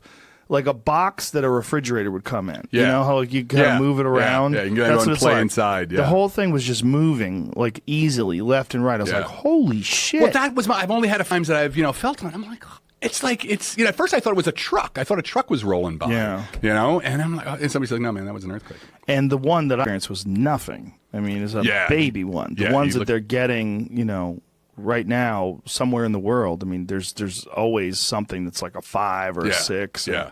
So this goes back to the point about the, a lot of planets, right, will be like way more plate tectonically active. Volatile. Yeah, than ours. So, I think good planets are going to be like really hard to find. Yeah. So, that may be the solution. The other solution is, the way you guys found out about it was I did that article about the previous civilization. How do you know whether or not there was a previous civilization on Earth? And, one solution could be that, look, they were here. That somebody did arrive and spent some time on Earth. But if it was like 500 million years ago and they only lasted, right, every civilization has a finite lifetime. They only lasted for, even a few 100,000 years, they wouldn't leave. There'd be no record left. There would be nothing left. There'd be nothing left. Do you think possible that something's ever visited here? And because that is the big question, and that's the thing that gets the UFO dorks more jazzed up than anything is the possibility that we've been visited. Yeah, I'm definitely not UFOs. I have two arguments against UFOs. One is as a friend of mine, Jason Wright, says, is like, look, as astronomers, man, we're finding all those asteroids. We're finding little chunks of rock moving. Nobody looks at the sky harder than we do, right? And if anything, unless you want to go to the conspiracy theories, we would have found something. My other argument is like, what's with the headlights? You know what I mean? People are always like, oh man, I saw lights in the sky, and then they moved around, and then they disappeared. But they don't really want to be seen. I'm like, well, why do they have headlights on? Like, why just turn off the freaking lights? Why would they? It's like what you came from another civilization and you can't get around without your high beams. What the fuck are you seeing with those lights? Right. You're not seeing shit. Yeah, right. When was the last time you saw, planes have lights so other planes don't run into them. They don't have lights so they can see where they're going. Yeah, so what? So they have, right, exactly. Yeah. The planes have lights so other people can see them. So if they're they're mysterious, they don't want to be found, then turn off the freaking lights. So, they wouldn't need lights. Right. Yeah, they always have lights. Yeah, that's true. Right. People are always, oh man, I saw lights in the sky, and then they move back and forth, and so I just think also human memory. Memory is horrible. Yeah, and memory of events that are stunning, or shocking, or unnerving, or you think you saw something. Right, they've done research even in trials, right, where people see things. So I just UFOs, I'm just kind of like, but. Do you think it's possible that there could be life on other planets, and it's possible that there could be intelligent life on other planets, and we send probes to Mars? Why wouldn't? And I think that if they do send something here, they're going to send something without biological life inside of it. Yeah, what's a really interesting question is like, we're talking about like what will we evolve into in a million years? It may be possible that biology is a short period of intelligence. Yeah, like you build machines, and the machines become either you build yourself into them. I mean, that's a real possibility that silicon makes a lot more sense than wetware. Well, they probably think of artificial intelligence as artificial. Right. It's definitely real. Right. Yeah, no, that's exactly it. It's not fake. It's right there. Right. It's like there's artificial milk. You know what I mean? But it's a liquid. It's an actual liquid. Yeah. There's not an artificial life. It's just silicon created life. Right. And that's, again, the idea that this may be what the biosphere solution to spreading itself, to getting it maybe that, silicon, that's a kind of a normal phase. I mean, I am super skeptical about the whole transhuman thing about we're going to download ourselves into intelligence, into computers. Have you ever gone to one of those conventions and talked to those dorks? No, there's some Serious dorking going on there. Well, there's geniuses in those dorks too. It's really interesting. It's like they're fully, wholly committed to this prospect of downloading themselves. Have you talked to Kurzweil before? No, but I've read his stuff. I had a chance to interview him a few years back for Sci-Fi. He's super smart. That dude is like beyond super smart. But goddamn, is he committed to it? And then when you get to it, you realize that what he actually wants to do is recreate his father. Yeah, his father died when he was young, and he wants to be able to, through memories and photographs and what he knows about his father, literally recreate his father be able to have a conversation with him. Yeah. He was talking about this. Right. But what he's doing is he's going way, way into the future, into the possibilities of. He's not seeing like, 5 years from now we're going to be able to send gigabyte pictures through the mail. No, he's saying, let's think of if you keep going exponentially and electronics and technology and innovation keeps continually accelerating, we could potentially get to the point where it's the impossible. Well, you would be able to recreate human beings based on your knowledge of them, and they'll be able to come up with some sort of a program where he'll be able to have a conversation with his father. Yeah, see, I think that I think it's it's true about like the possibility of a singularity in technological development, but it's not going to be his father. That's the sad thing. You know, I think we seriously, I've done some work on this as an interest of mine about mind. What is mind? And what's the relationship between mind and matter? And I think we have like a serious misunderstanding. We don't understand consciousness very well at all. So the idea that like, oh yeah, it's just going to be trivial to download your consciousness into a computer, I think it's pretty, there's like a shitload of assumptions in there about like what mind is and the relationship between like your neurons and, awareness. Yeah. So that's why I think those guys, it's a little bit of a religion. You know what I mean? So it is a little bit of a religion. We will transcend and, so it's like. Well, 45 is the new benchmark for whatever reason. That's the new number. They're going to keep pushing it back. It's going to be like every other, every other. Oh, we thought it was 2045. We really meant 2065. Well, we went to 2045 conference. Me and my friend Ari and Duncan, and we got to talk to some of these guys, and it was really fascinating. And one of them had created some robot that was supposed to be him, but it didn't work well, so they never revealed it at the conference. It had too many bugs in it. But it's intriguing. It's like I want them to keep going. Because, I mean, when are we going to get to Ex Machina? When are we going to get talk about good art? So, like, just like simple. He's Perfect. not beating you over the head with it. It's no just cut moments in that movie. Yeah, no. You were like, whoa. The entire. I think that's one of my all-time top 20 movies. When she's just emotionless, just like, I'm putting the blade in. It was amazing. Amazing. Yeah, Spoiler alert. Yeah. Did you like Annihilation?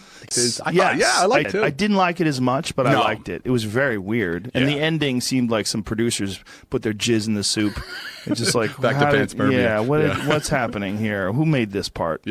But I enjoyed it. Yeah. It's like and the danger with anything when it comes to AI and stuff. So here's an interesting thing about AI. Like we are making amazing strides with AI. Yeah. Now artificial intelligence is different from artificial consciousness. You know what I mean? So like, but the AI that what we're getting out of it is nothing like us, right? So back in the where people were like, oh, we're going to like model the human brain, and that's how we'll do it. We'll like make programs that are what they've learned is like, oh, that doesn't really work that well. So now this is the whole big data thing, like network theory and big data and deep learning, where like they're using statistical, the power of having huge amounts of computing and statistical reasoning, so that like the computer like it'll find the picture of the cat, but you have no idea why it found the picture. It didn't reason like, oh yeah, that sort of looks like a cat and I like cats. It was just like, oh, these kinds of lines go with that kind of thing. It has no idea what it's doing, but it'll act intelligently, and so that's that's kind of freaky deaky in a lot of ways too. I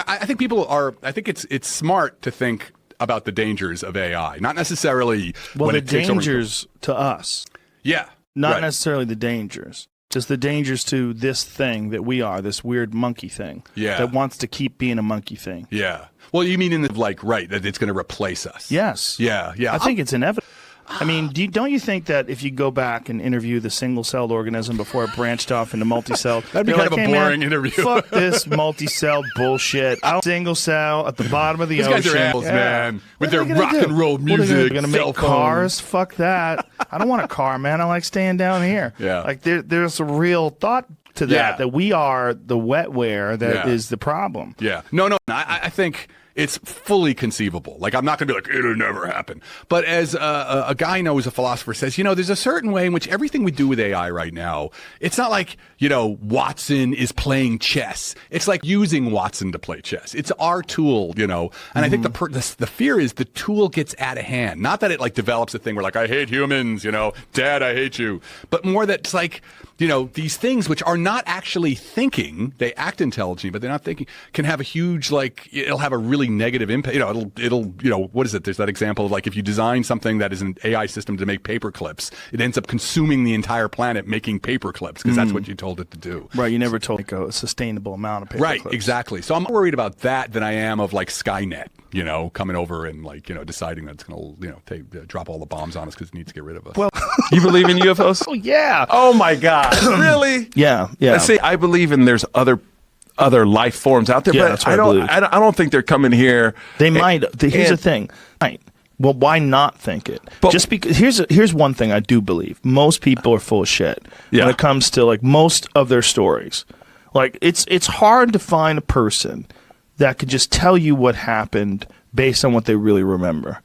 People want to jazz things up and they want to add salt and pepper. Yeah.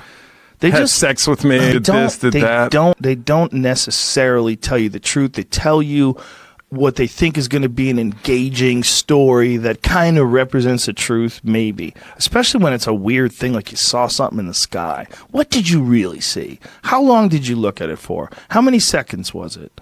Well, I mean, the problem I have with UFOs, I believe there are UFOs, but I don't think they're coming here. Why would you say that? Because that means first of all, if they're coming here, that means their technology is way more advanced than ours. Right. So why would they care if people saw them? They would show up, if I was an alien and I was that far ahead of us, I would land that bitch right in the middle of Times Square and be like, what? We are here. But why would you do that? But why wouldn't I? Well, why am I hiding in fields where nobody can see us? Are you aware of how we treat uncontacted tribes? Yes, to a point. But what I'm saying is, if you're that far advanced, they know. If they're coming here, they know. They're way smarter than us, right? Because they've traveled here, right? And we don't even know from far distances we can't even imagine. And they're here. They don't have to hide. It's just do you think they do it because to hide? Or do you think maybe they do it because we can't handle it? Because we can't handle it. Why would they care if we could handle that? Because here's the problem. Whenever a civilization has ever encountered a civilization far superior to them, the results have always been catastrophic every single time. Every time Europeans have invaded North America, every time the Spanish visited the Mexicans, every time that this has happened, it's been a disaster. And this is human beings. If there was something that came down here from another planet and was so unbelievably sophisticated that it could travel through vast distances in space and had insurmountable, impossible technology, that we would look to it for all of our answers. It would become our new daddy. It would completely disrupt all of our governments. It would disrupt all of our religions. It would disrupt every single belief system we have. And people would fall apart. They wouldn't know what to do. Psychologically, it would be devastating. Look, I'm not a doctor. I'm not a psychologist, but I know most people would not be able to handle it. I understand that. Why would they care? Because that's my whole point. Because they care about because us. It would be affecting our culture. But they care. But why would they care? We care about animals, bro. There's a reason why we have wildlife protection agencies. We have that because we care about animals, and animals don't even know we're a thing. Okay, if you're a deer living in the forest and you're 2 years old, you might not have ever even seen a person. You don't even know what the fuck we are. But we're trying to keep those deer alive. We spend billions of dollars every year protecting them. We do that because we care about wildlife. If we cared about a rare monkey that we found in Indonesia in the forest, some strange monkey, we would do whatever we could to make sure that monkey's populations thrived. If there was a way to help them, I mean, that's one of the reasons why zoos exist. They take rare animals, they try to breed them in captivity. But we're also share the same Earth. Well, then maybe they look at the universe that way, and maybe they look at civilization. I mean, our civilization's a very dangerous one because we're a bunch of semi-hairless monkeys with nuclear weapons. I mean, we're fucking nuts, bro. Oh, yeah. And we're obsessed with sex. We jack off to our phones. We're taking pills to keep our dick hard. We're all on speed. I mean, We all have ADD. I mean, these are and we lie. We lie about shit. We lie about things that people did to us. We pretend people did worse things. We pretend that we didn't do things to people. We lie about stealing. We lie about money. We lie about all kinds of things. I mean, people are so crazy. You're thinking aliens are thinking about all that before they come down. Of course they would. Why wouldn't they? Because why wouldn't they? I guess I'm coming from a human point of view where we don't give a shit about anything. But here's the thing, that's not true. We do give a shit about things. That's why when you go to the Galapagos Islands, you're not allowed to take your shoes that you walked around Los Angeles and walk around the Galapagos Island. Because people have done that, and they've gotten seeds from their shoes stuck in the sand over there, or the ground over there, and then new plants grow that are invasive species. We're worried about ecosystems. We really are. That's why humans... That's where we're worried about invasive species. The Joe Rogan Experience. Did you get interested in the subject of UFOs? That happened at a surprisingly early age. I was 7 years old at a boarding school, and the principal of the school, a friend of his, had photographed video, an old reel-to-reel Kodak movie camera, had taken a home movie of a video of a UFO flying in beautiful blue skies, cumulus clouds, huge golden disc that comes into the picture and banks, goes into a cloud, and it disappears into this sort of wispy cloud in a way that would be very, very hard, I think, to fake somehow, particularly in those days with no computer-generated imagery. And it comes out the other side and then sort of goes off over the horizon. And I was stunned and flabbergasted, and myself and all the other kids ran outside that night and were looking at the stars, and it just sparked my curiosity, a lifelong curiosity. Once you got into government, and once you were there, you're basically there, you had to start asking questions like, did you wait a while? Like, how long did you ask for? Sure did. Hey, what do you guys know? Yeah. Well, for a long time I waited. Very rarely. I looked for openings. I looked for opportunities. So, for example, the stigma is so great that you're reluctant, obviously, to raise that issue. A couple times there were some natural opportunities. So one of my colleagues on the Intelligence Committee was going to Hawaii for some oversight trips, meetings, and he went to the Maui Space Optical Tracking Facility. And I said to him, while you're there, why don't you just check and see, do they ever see anything weird they can't explain and so forth?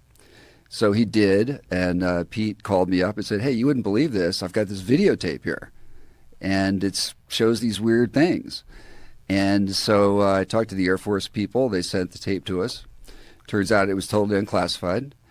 I showed it to Senator Cohen and some others, and it ended up on national TV, actually, but didn't generate any further response. Everybody just kind of threw their hands up in the air and said, well, that's interesting, but we don't know what to do with it. It was Ted Koppel's Nightline show that this tape was played on. It showed sort of 5 objects moving parallel to the ground, possibly in formation. They're in the atmosphere because they're burning, they're interacting with something.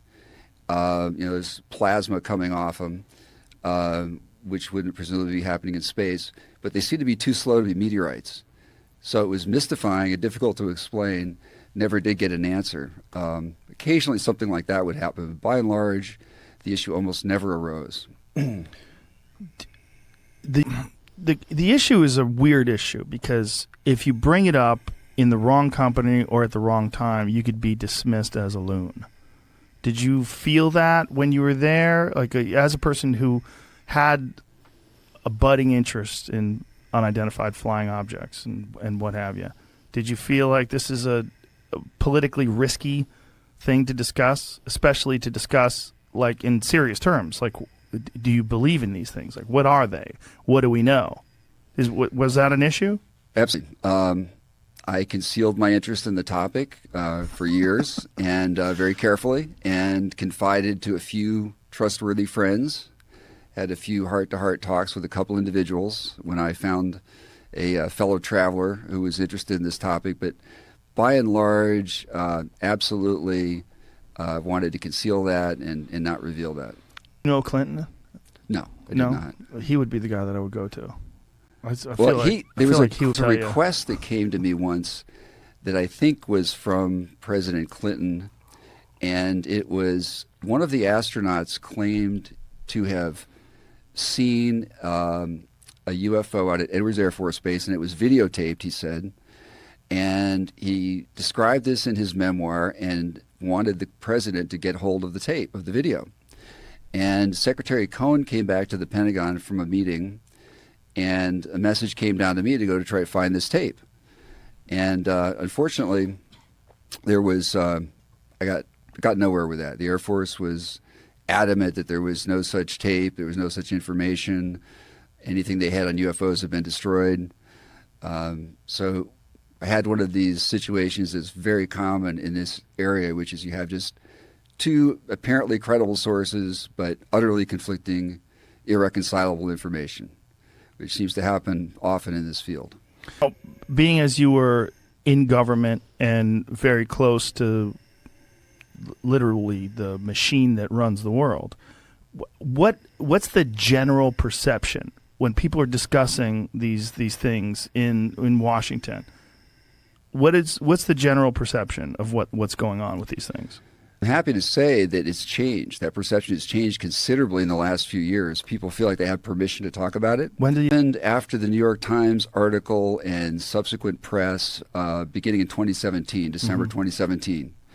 And that sort of gave people permission to talk about this. And I've actually had Pentagon friends who said, this is kind of cool. We don't have to go in the closet to talk about this anymore. What do you kept it in the closet before? Like, when did the stigma start? And do you think this was like intentionally sort of set up this way? It was. It was the Robertson Panel Commission, 1953, and they concluded during those Cold War days that this was a potential threat to national security because UFO reports might overwhelm our air defense and communication system, and that the Soviets might spook the public and somehow manipulate this issue. So they actually advocated in writing that this issue be debunked and discredited, and the government went ahead and did so extremely succsually, unfortunately. And this started with the Project Blue Book, correct? Correct. It was during that era. So what was the gentleman's name that was running Project Blue Book again? Well, they were the astronomer, Alan Hynek. Hynek. Yeah. And Hynek went on to become a believer. So he started debunking and was told, essentially, the way he reported it was that he was told to kind of debunk every single case. Everything he could find, whether it was swamp gas or, ball lightning, find some way to explain this away. But then once he left Project Blue Book, he started openly discussing these cases, and he started discussing his own belief. Correct. And he felt badly burned as well because he was trying to carry out his mandate that the Air Force had given him. And as you may recall, in one instance, he went to Michigan and famously declared that the people of Michigan were misconstruing swamp gas for flying objects. Yeah. And so Gerald Ford, who was representing that district, got incensed, as did the local population, and Congress took a fleeting interest in the topic. And Dr. Hynek was very embarrassed, and understandably so. It was really quite insulting to these people who had very clear sightings of these objects. So he did eventually change his view publicly and was very critical of Project Blue Book. Catch new episodes of The Joe Experience for free only on Spotify. Watch back catalog JRE videos on Spotify, including clips. Easily, seamlessly switch between video and audio experience. On Spotify, you can listen to the JRE in the background while using other apps and can download episodes to save on data cost, all for free. Spotify is absolutely free. You don't have to have a premium account to watch new JRE episodes. You just need to search for the JRE on your Spotify app. Go to Spotify now to get this full episode of The Joe Rogan Experience. The Joe Rogan Experience. Eddie said he was the CIA. It was before Eddie was deep into conspiracies. Back then, it was like he was like into UFOs and shit. He was barely into conspiracies. He's way off the deep end. So now. you got into UFOs, man. That guy, you was goddamn. Like, well, maybe it is true. I'm scheduled to have a phone call this afternoon with George Knapp. He wants to brief me on all this shit. George Knapp is the guy that broke the Bob Lazar story in the 1990s. Yeah. And, he shares my opinion. He's like, most of this is bullshit. Most of these people are liars. Most of these people are crazy. Right. But there's some real shit out there, too. Like a lot of these Air Force pilots, they have eyes on this fucking thing that's going 600 miles away in a second, like dropping down from 60,000 feet to 10 feet, like in a second. Yeah. And they're like, I don't know. We don't know what the fuck this is. We have no idea how these things are doing this. Right. And that's some hillbilly, like, just talking about Sasquatch. Exactly. Yeah, it's air pilots. Yeah. People who they're trained to fly jets and have gunfights in the fucking sky. Right. These are exceptional human beings. Yeah. When they see things like that, you got to go, they know what the fuck they're seeing. That's so crazy. Yeah. Every day, you could go out there and look in the sky and you don't see shit. You go, there's nothing up there because you're not seeing it. But if you go to a fucking lake, you're never going to see a shark. You know what I'm saying? Right. Like, it doesn't mean sharks aren't real. Right. It's like you're looking in the wrong spot or you aren't there when they show up, but they're real. So we have enough accumulated data to know that, there are sharks. They are real, but they're not in lakes. They're in the ocean. Here's where they are. This is how you find them. Go to South Africa. Oh, look, there's a shark. Yeah, let's go to Santa Cruz. Yeah. There's a bunch of them. them. Yeah. Or fucking Catalina. Off of Catalina, there's a shit ton of them. I worked at Boy Scout camp in Catalina, and I was teaching snorkeling. And that was like, the whole time I was shitting myself. Oh, my God. It's the nicest water in the world, though. It's so warm and salty. You just float, We did fear out there a couple times. Really? Yeah, we did a couple of stunts. Nice. A couple of water stunts. It's a cool. We stayed on the other side, like there's the hotels on the one side and everything. We were on the other side, the campsites. It was awesome. Awesome. I was like 13 and I got so roasted. My entire body became one blister. Oh, no. Stupid. I was stupid. No sunscreen? None. Out there all day long. Yeah. So I don't know if, UFOs are real, but it's certainly believable enough. It's not like the sky's empty. It's filled with stars. So now after speaking with them, do you think we've had contact like that? It's hell. Yeah, because but they could have been for lying. your own opinion, not for listeners, not for anybody else. Just you, when you're at home and you're chilling, do you think it? Oh, no. I really honestly don't know. I couldn't say yes or no. I'm more inclined now to think there's something going on than I was before I met Lazar and watched that documentary. Because I was on not that I was saying that aliens are not real. I think there's 100% life out there. For sure. Let's just say that. It's too big. Right. It just doesn't make any sense that there isn't. Right. It's the question of whether the weird question. And it's also, the problem is that you feel foolish talking about it because so many people who believe in it are foolish. And so many people who tell stories, their stories are foolish. So you feel foolish kind of going along with it. Right. But I'm very careful about stuff like that because I'm like, just because something makes you feel foolish doesn't mean it's true. Mm-hmm. Or doesn't mean it isn't wrong. true. Yeah. So I definitely think there's a very high likelihood that there's life out there. And it's entirely possible that something's gotten here before. But as to whether or not something really has made contact with people, I don't know. If I would say, like, where's my scale, it's like probably 65% believe. Yeah. 35% going, Especially after talking to that guy. Yeah. But what he could have experienced something that was an experimental aircraft that they didn't want to tell him. Right. You never know, man. I mean, I just don't know what the tech. Look, I'm a moron. Like, I don't understand physics at all. I have no knowledge of propulsion systems or mathematics, and I don't know what the top of the field in propulsion experts are capable of today. I don't know. There might be some shit that they're working on that they've never really perfected, so they've never actually implemented it in the battlefield or something like that, but they have some sort of a drone that looks like it would be filled with 3-foot-tall people like these aliens that they described. I don't know. And they're not going to fill you in on that. If you think it's aliens, then fine, it's fucking aliens. Exactly. Yeah. I mean, who knows what that was? I mean, they're taking this guy who was a physicist from Los Alamos Labs who went to Caltech, and they sent him to these classes at MIT to learn fucking nuclear shit, and then they try to see if he can figure out how to back engineer something. They try to say, that doesn't mean it comes from another world. I mean, it could have been a Russian thing. It could have been something that the Germans figured out. I mean, I don't know.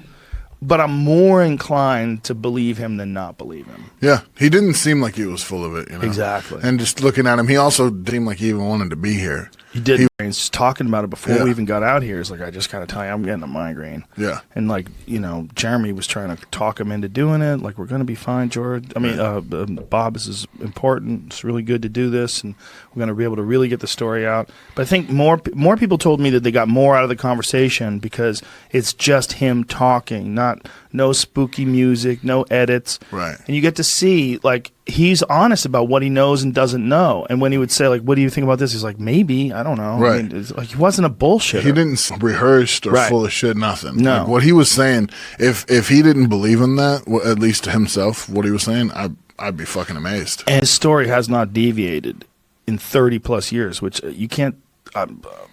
You try to have me tell a story of something that actually really did happen from 30 years ago, and I probably told it a bunch of different times. I don't know what we started podcast with, Exactly. you know? It's hard, especially when my memory varies day to day. Like, some days it's awesome, and some days it's dog shit. Yeah, it's crazy how that. Yeah. You've had a few concussions, right? Oh yeah, sure. Same here. Yeah. I have horrible memory.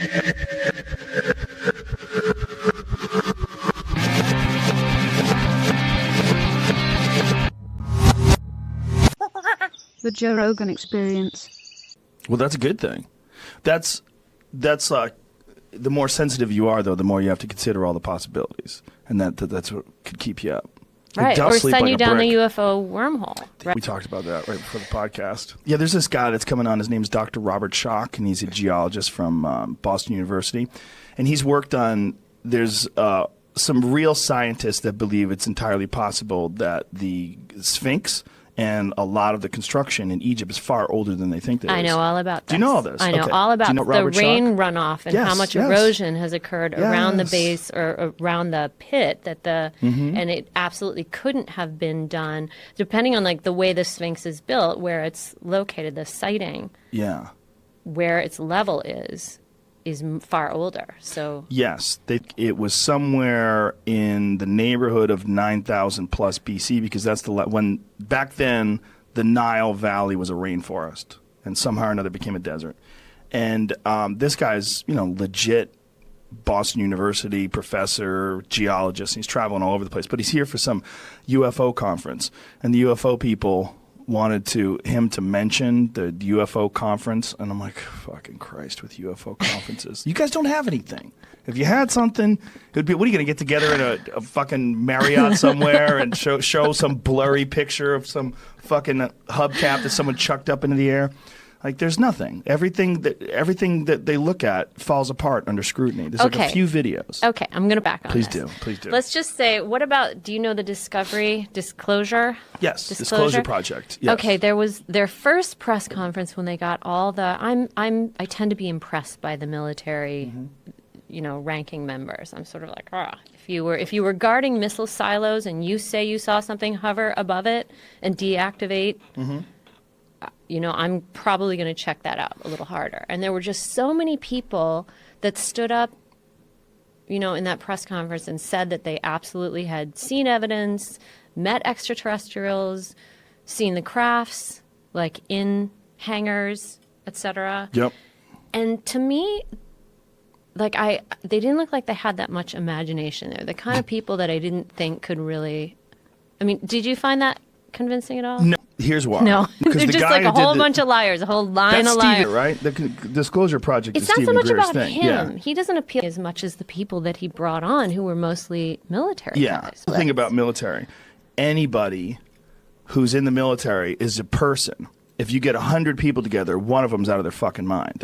If you get 1 million people, you've got a shit ton of people that are out of their fucking mind that are running around that want extra attention. One of the best ways to say one of the best ways to get extra attention is to say you've had some extraordinary experience that separates you from the pack. It's one of the main points of delusion that people that are really out of their fucking mind will want to point to. I see things in people. I can read auras. I can tell. I'm a psychic healer. I'm an intuitive person. They all have this thing that separates them from the herd without any work whatsoever. I feel like a lot of these people are that. They want attention. And so they tell these extraordinary stories. Now, when you said they're not creative, that's a very astute point, because they all have the same fucking story. Because it's the same story that's been going on forever. They just repeat shit they've already heard. Most of these people, I think, are full of shit. I think it is entirely possible that UFOs have been here. Entirely possible that people have seen UFOs. Entirely possible. But a lot of those people, my fucking bullshit radar just goes off. Bang, bang, bang, bang, Really? bang, bang. Yeah. I've talked to too many of them. When I did that television show, Joe Rogan Questions Everything, and I met with UFO people and Bigfoot people, I was telling you before the podcast, it cured me. Because I got to be around those people for hours and just talk to them with no cameras on. I'm like, oh, you're fucking crazy, or you're delusional, or your way of looking at things is not objective, or you're talking to me because you want to convince me of something. You're not just communicating the ideas that are actually in your head. You're pitching me some sort of a speech. You're like, you've got some sort of a performance you're doing for me. Oh, and I smell okay. it. And as a performer, I smell it. I'm like, this is nonsense. You're telling me nonsense.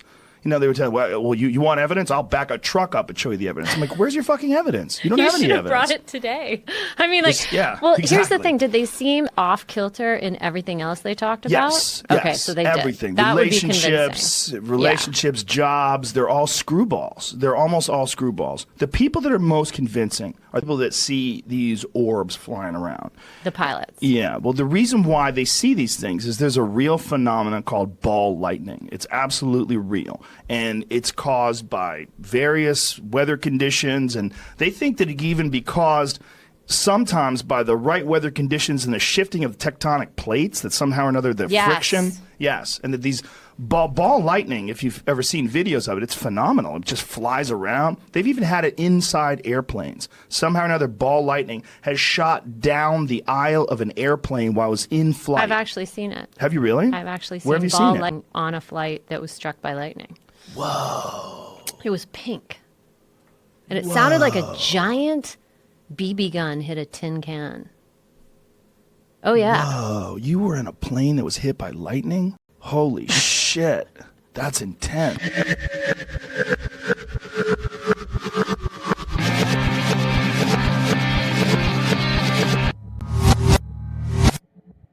When I saw Gleason, Gleason was what I wanted to be. I just thought Jackie Gleason was just amazing, you know, and I said, I want to be like that guy, you know, because he was incredible. And it was, people didn't realize he was a stand-up, you know.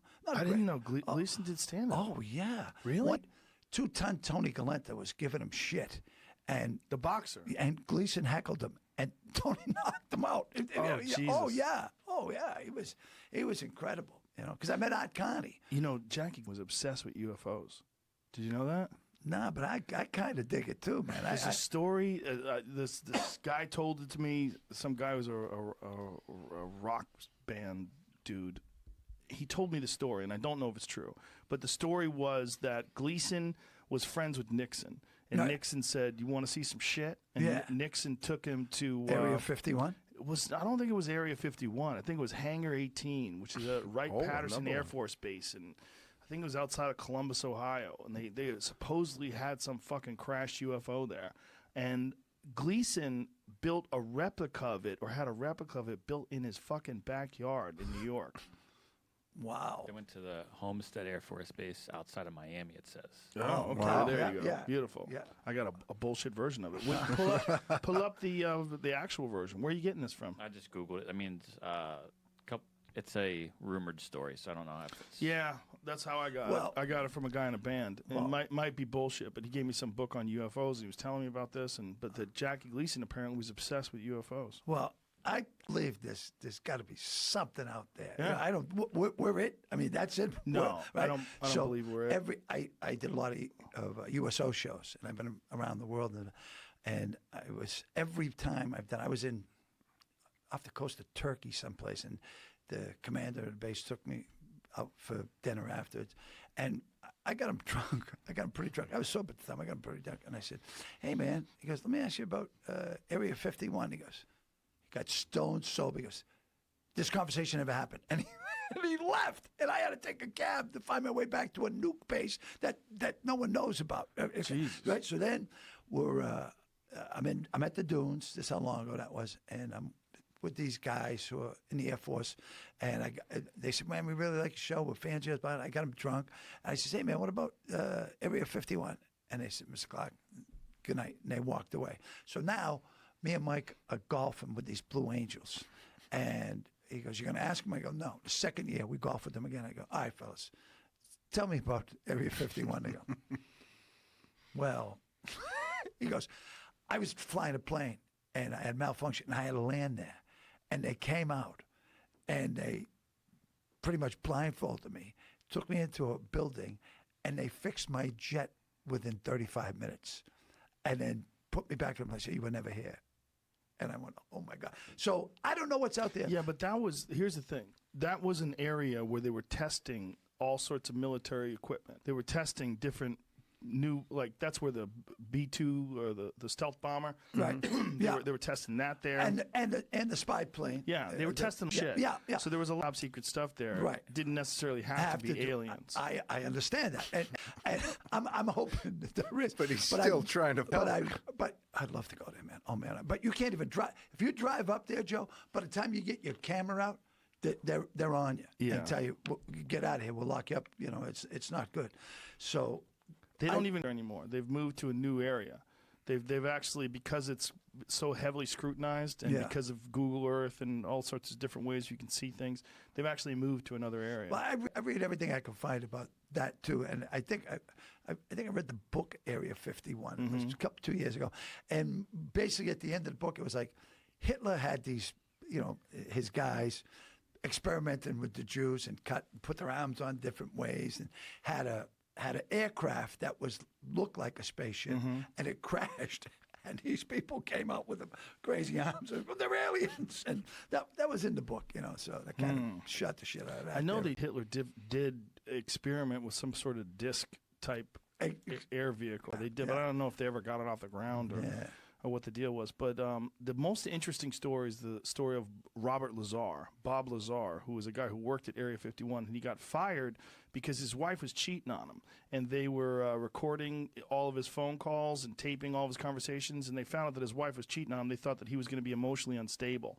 And so they didn't tell him why. They just released him. And so then he brings friends to watch these, what he said were alien crafts that they were experimenting with, and they were flying these things around that had some super advanced propulsion system that they were asking him to help back engineer, and he brought friends to do that, and then they got arrested for doing that. And when he did that, then he started talking about it. So he's been discredited by a bunch of people, but I don't know who's telling the truth. He says that they wiped his college record so that no one, but people said they went to school with him, and he definitely did work for the government, but under what capacity, who knows. But his story is fascinating, and I want it to be true.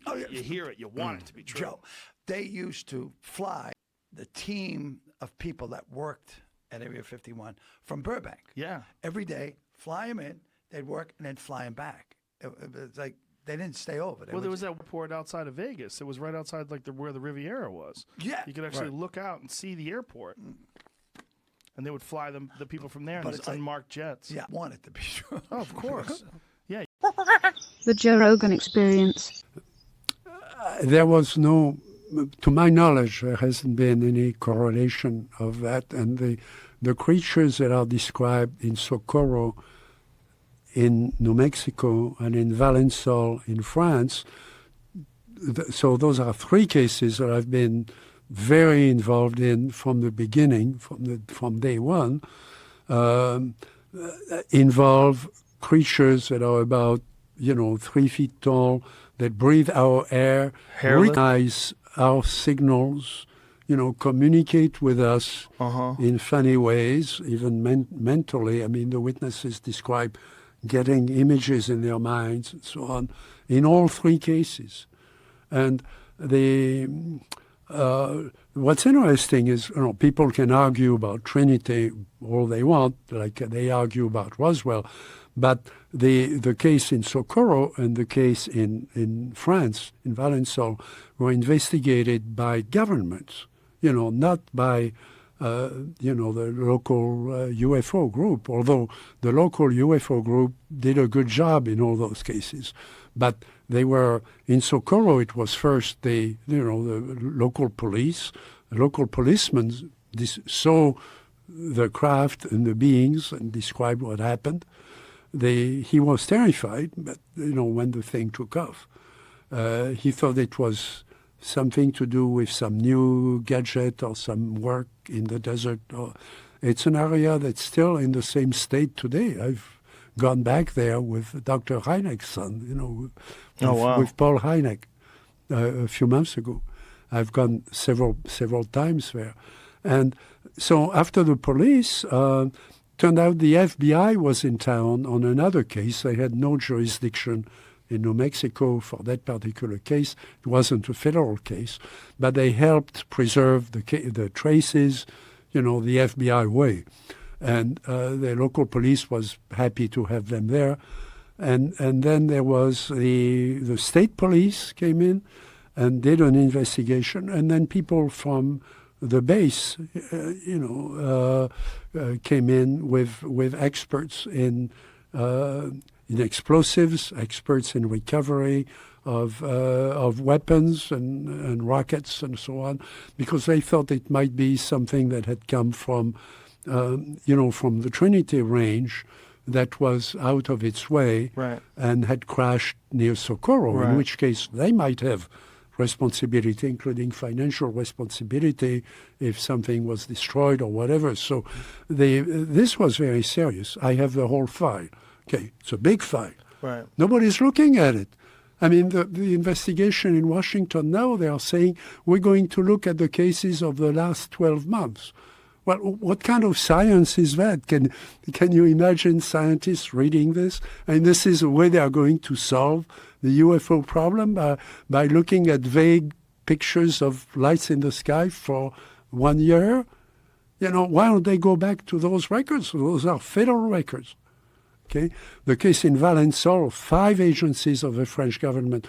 So this guy was a farmer. He had a field where he was growing plants to make perfume. So this was high-level, expensive crop. This wasn't just, alfalfa or something. And he goes there at 5 o'clock in the morning because, he wants to do to water the thing and so on before the sun is up, because it's going to be south of France. It's going to be very hot. You can't work in the field during the early afternoon. So he wants to be done with that.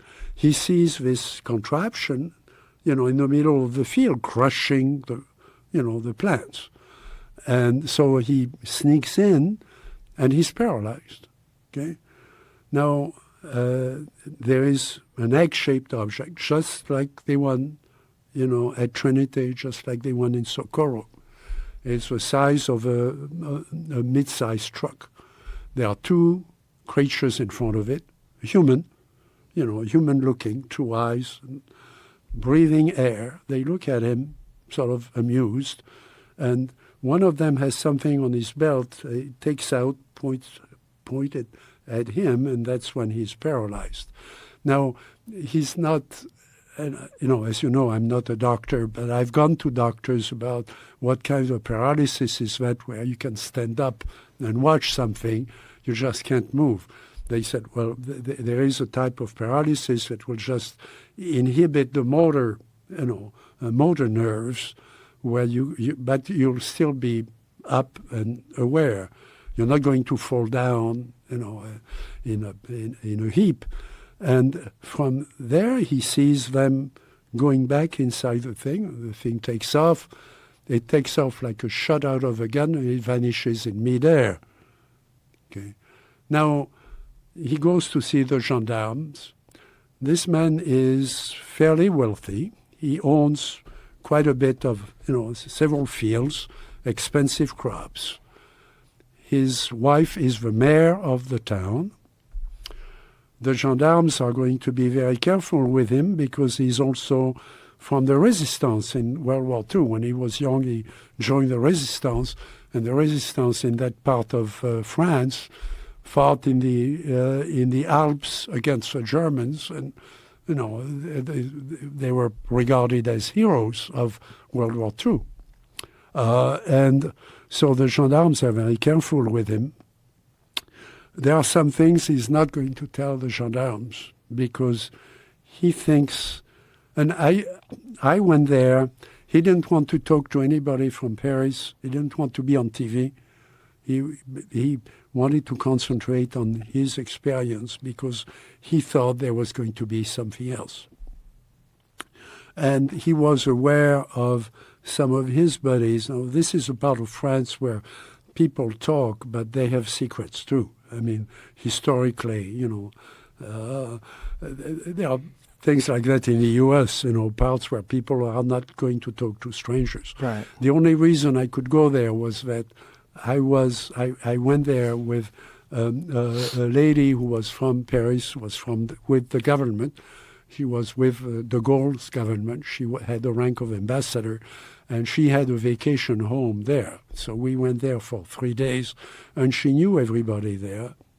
And he told us what he thought might happen again. And he didn't want the gendarmes in with what he was doing. Why did he think that something was going to happen again? They evidently, and he swore us to secrecy about what it was, but evidently there was communication with the beings when he was there. Now, so these beings just tiny, looked like people. Did they have different features than us?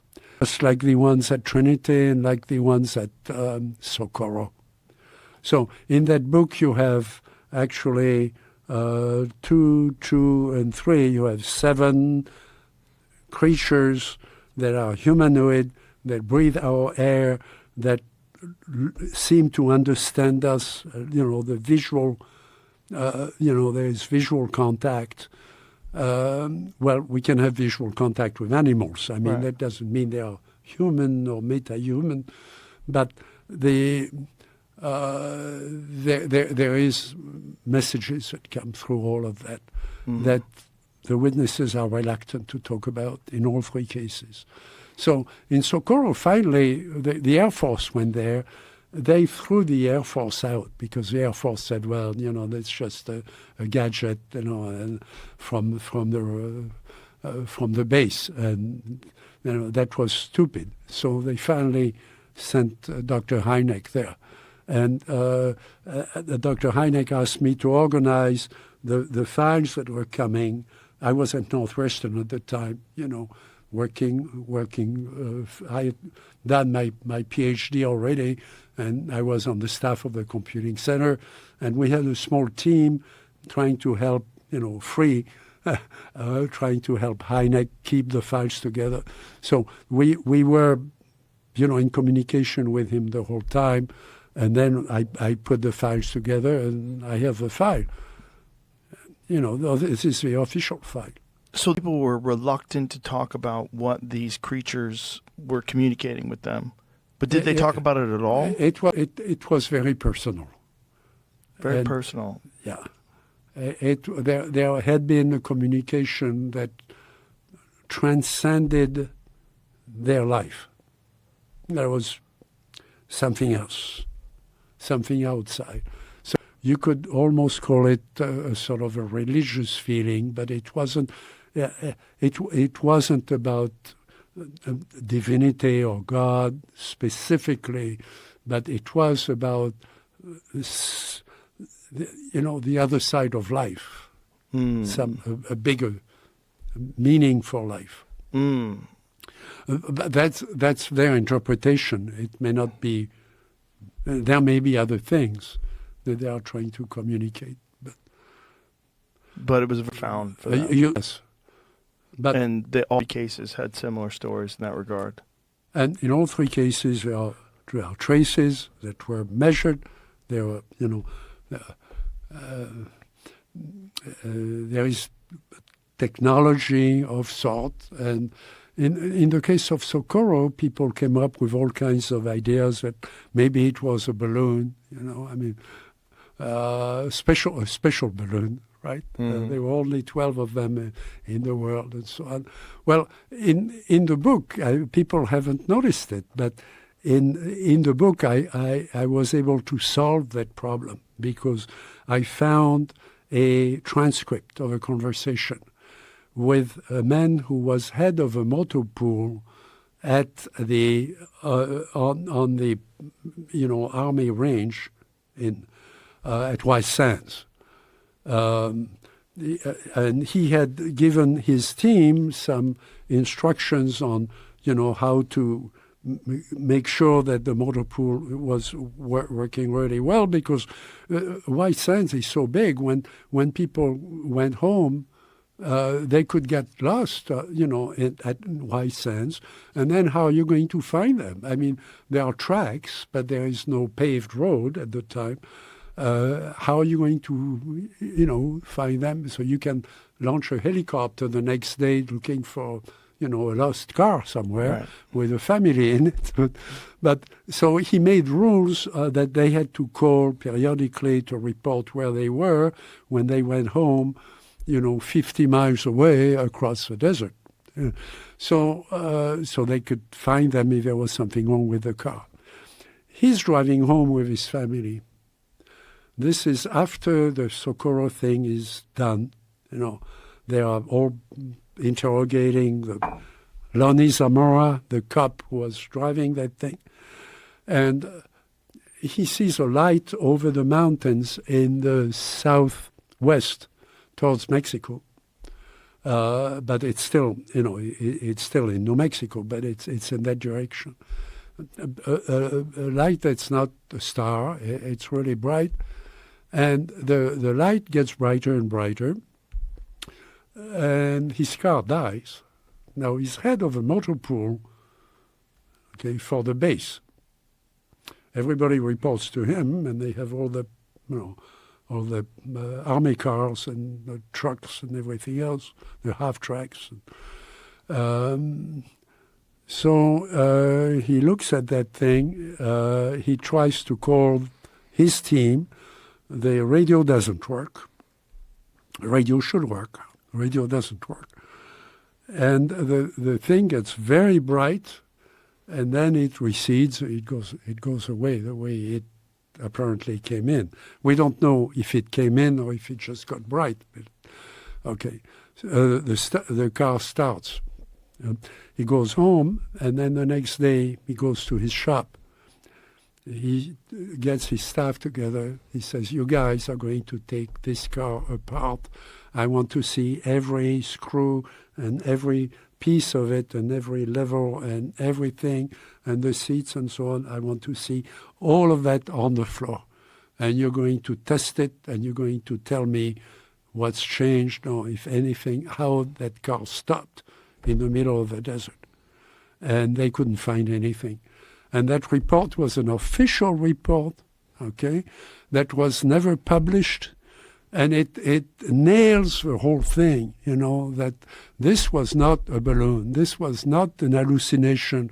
The patrolman wasn't drunk like they accused him of, or making up a story and so on.